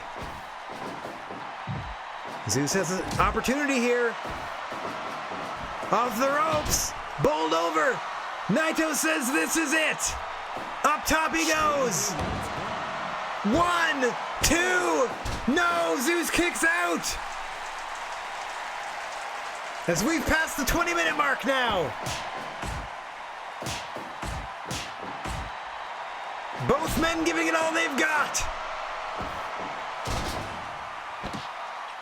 Trying to find that one knockout shot that'll put their opponent away. For Zeus, that's going to be the jackhammer of the clothesline. For Tetsuya Naito, Destino or this German. He got it with a German suplex. Tetsuya Naito regains the IWGP Heavyweight Championship for New Japan Pro Wrestling. What a contest! Ooh, a 5-star affair. I mean, 99's close enough to 100. We got 99%, but a new champion is the only one we care about. Hey, and it pulled up our card average to the 90s. Okay, no pressure, Gargano and Dalton Castle. Because coming up, we've got the last match of the night, our main event. And I'm so happy that we're able to give New Japan their belt back. That'll be great for their promotions and stuff. Awesome, awesome, awesome. Johnny Gargano, representing Dragon Dojo, our junior champion, set to defend their belts against the newly signed Dalton Castle. Ooh, let's get down to the ring. Let's see how this shakes out as I suppress a burp. Ooh, my poor throat. And there's the opening whistle, and this one's underway. Gargano able to make a successful defense last month against Naomichi Marufuji in Japan with a praying super kick to the side of the head that knocked out Marufuji for the 3. Gargano normally finishes opponents with the Gargano Escape. We'll be looking for the Bangarang out of Dalton Castle. If you can hit that move, we could very well have a new junior champ. I'm sure coming up in the independents, both of these men have fought on numerous occasions, be it in Evolve or various other independent promotions, but this is their first exposure, or their first contest against one another, with the type of exposure afforded them by being roster members of the GWA, as there are 40,000 plus here in attendance to watch Dalton Castle main event a 10-card pay-per-view, making their GWA debut. And what a debut if they're able to pull off this victory here tonight. Johnny Gargano, of course, wanting to spoil that party, and it would be a party for Dalton Castle. No count, says referee Mr. Bigfoot off that powerbomb counter, as Dalton Castle so far has been the aggressor of the two. Getting a 2 count there. Surprising Johnny Gargano early with that roll up. With that schoolboy. And getting knocked down to the mat. With that big clothesline. Following that fight him a fight. Castle content to keep the low-key offense going. Just work his way towards his more impressive stuff. You gotta wear your opponent down after all. Doesn't want to try anything too flashy too soon and perhaps get caught in the Gargano escape.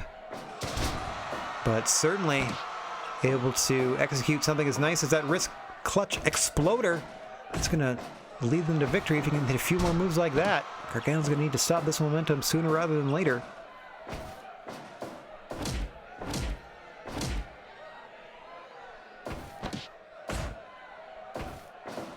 Off the ropes goes Dalton. Drop toe.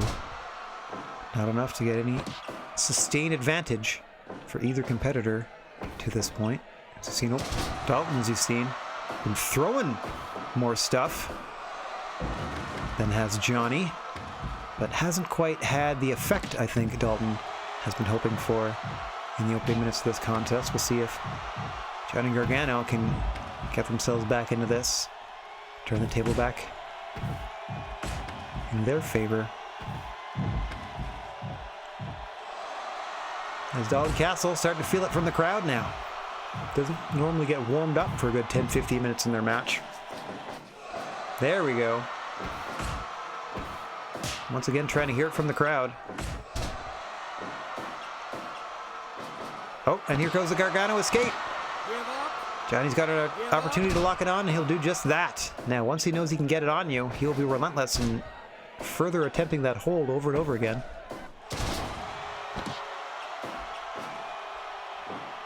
As you see there, he was trying to position him. And he gets his lungs blown out for his troubles.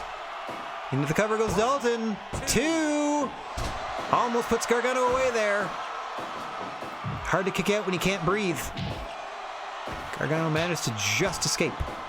No pun intended there. 10 minutes gone. A lot of pain intended by Johnny Gargano with that DDT. As he's now sent to the floor. Pretty calm, cool, and collected has remained Dalton Castle to this point in the role of challenger. Got to give Johnny Gargano credit as well for being able to absorb the majority of the offense for the first 10 or so minutes, of this match. Where it would behoove him to get their butt in gear as Dalton Castle's starting to put it together on the floor here. Move after move. And back into the ring to await the champion is Dalton Castle. Thinks he's got the champ on the rope, so he scoots back into the ring because he can only win the belt in there. May have knocked him out with that kick. 2, 3, got him. He got him. He may have broken a rib. Crumpling to the mat is Johnny Gargano after a stiff kick to the midsection. And just like that, Dalton Castle is your new junior champion with a Muay Thai middle kick. Nice. I didn't have to stay too late after all. Thanks for wrapping up early. Once again, the main event disappoints a bit. But overall, another heck of a show. Yay, I'm so happy you got your belt back. Yep, we got new champs. Nobody got hurt. Yeah, nobody got hurt. That's also good. 44,000. They paid $80 a head. Oh, look at that. Orton won the WWE belt. Life imitating art, or art imitating life. Bandito is the new ROH Junior champion. Joe Doring and Kento Miyahara won the All Japan belts. Oh my god. Samoa Joe, I lent them to Noah and I won the Noah belt? Holy Moses. Also, yeah, I made $3 million off that show, and now that I have $5 million to spare, I'm going to upgrade. WWE's interested in working with us, right? ROH, right. Everybody else? Everybody okay? Please, nobody complain. Yay, Roman Reigns is back. Oh, looks like they dyed their hair blonde too. Hikaru? Is that Hikaru Shida? And they found Kelly. Ibushi's dissatisfied with the way you're running things and wants a word. Okay, Kodo, what do you want? How about some money? Okay. Shall we host our own company party? It's a chance to improve relations with other promotions. Yeah, 10 grand, that's nothing. Okay. Whoa. So we quelled the fire of Kota Ibushi. I don't know why you have a problem. I'm putting you in... Like, everyone gets put in championship matches. I don't know why they have gripes. Hang on. Japan. Where was that? Where are you? It was Hikaru Shida. That's amazing. Strong style, huh? I didn't know she was 30. Okay. Well, that's good to know. I wonder who the other person was. Let's do some scouting first, before I do anything else. Strong or Showman, Japan, America. Strong style, Japan. Off you go. Kings Road, Showman, Japan, America. Let's do Kings Road, America for a year. They won't go that long if they find somebody. So let's do scouting first. Let's do training center. Here we go. Okay. Maybe I can hold off one more month. I like to do this before I log off because I just make sure it's done. Make sure I do my maintenance. It's important to do. Whoops. And then I'm going to double check to see how we did on merchandise sales since we produced a lot more than we would normally make. And we sold most of it out. See, look at that. Oh shit. Okay, so let's get rid of those. Everything else we're okay with. Wow, we sold all 10,000 t-shirts and towels, huh? Okay, we had 5,000 of these and we almost did okay. We did really small runs of this. We did action figures are okay. We did a lot of these. Okay, I'll figure that out later. Just trying to make sure I did my training stuff. Nobody had any complaints. Let me double check my records. Because I'm pretty sure... Let me go down to Noah. Okay, so... Yeah. You silly fools! Why would you let my Samoa Joe win the Noah title? Now I gotta bring in Noah people to take your belt back. I don't want any more titles. I have so many. Okay. What I don't have, though, is any more time tonight. So let me do this real quick. There we go. That's going to be all for me for today, and I'd like to thank everybody for watching, no matter where or when you happen to be. I'm sending everybody out there chill vibes, and for the moment, non-contact high fives. If you find yourself in possession of a plethora of positive energy, please share it if you can spare it. And don't forget about your old pal, the Silent G, Rad Gnarly, saying so long for now. I'm going to be back tomorrow afternoon, a Friday afternoon, to try something a little bit different. For those of you with Amazon Prime, I'm going to be hosting a watch-along of The Monster Squad. And then after that, I'm going to be playing a little NES maybe. But until then, TTFN. Let's find somebody to share some love to, and then we'll get the heck out of here, shall we? Oh, there we go. Let's just go say hi to Boos. All right. Thanks for hanging, everybody. And hopefully I'll see you tomorrow. And if not, thanks for spending the time with me you did. And enjoy the rest of your day. Ta-ta for now.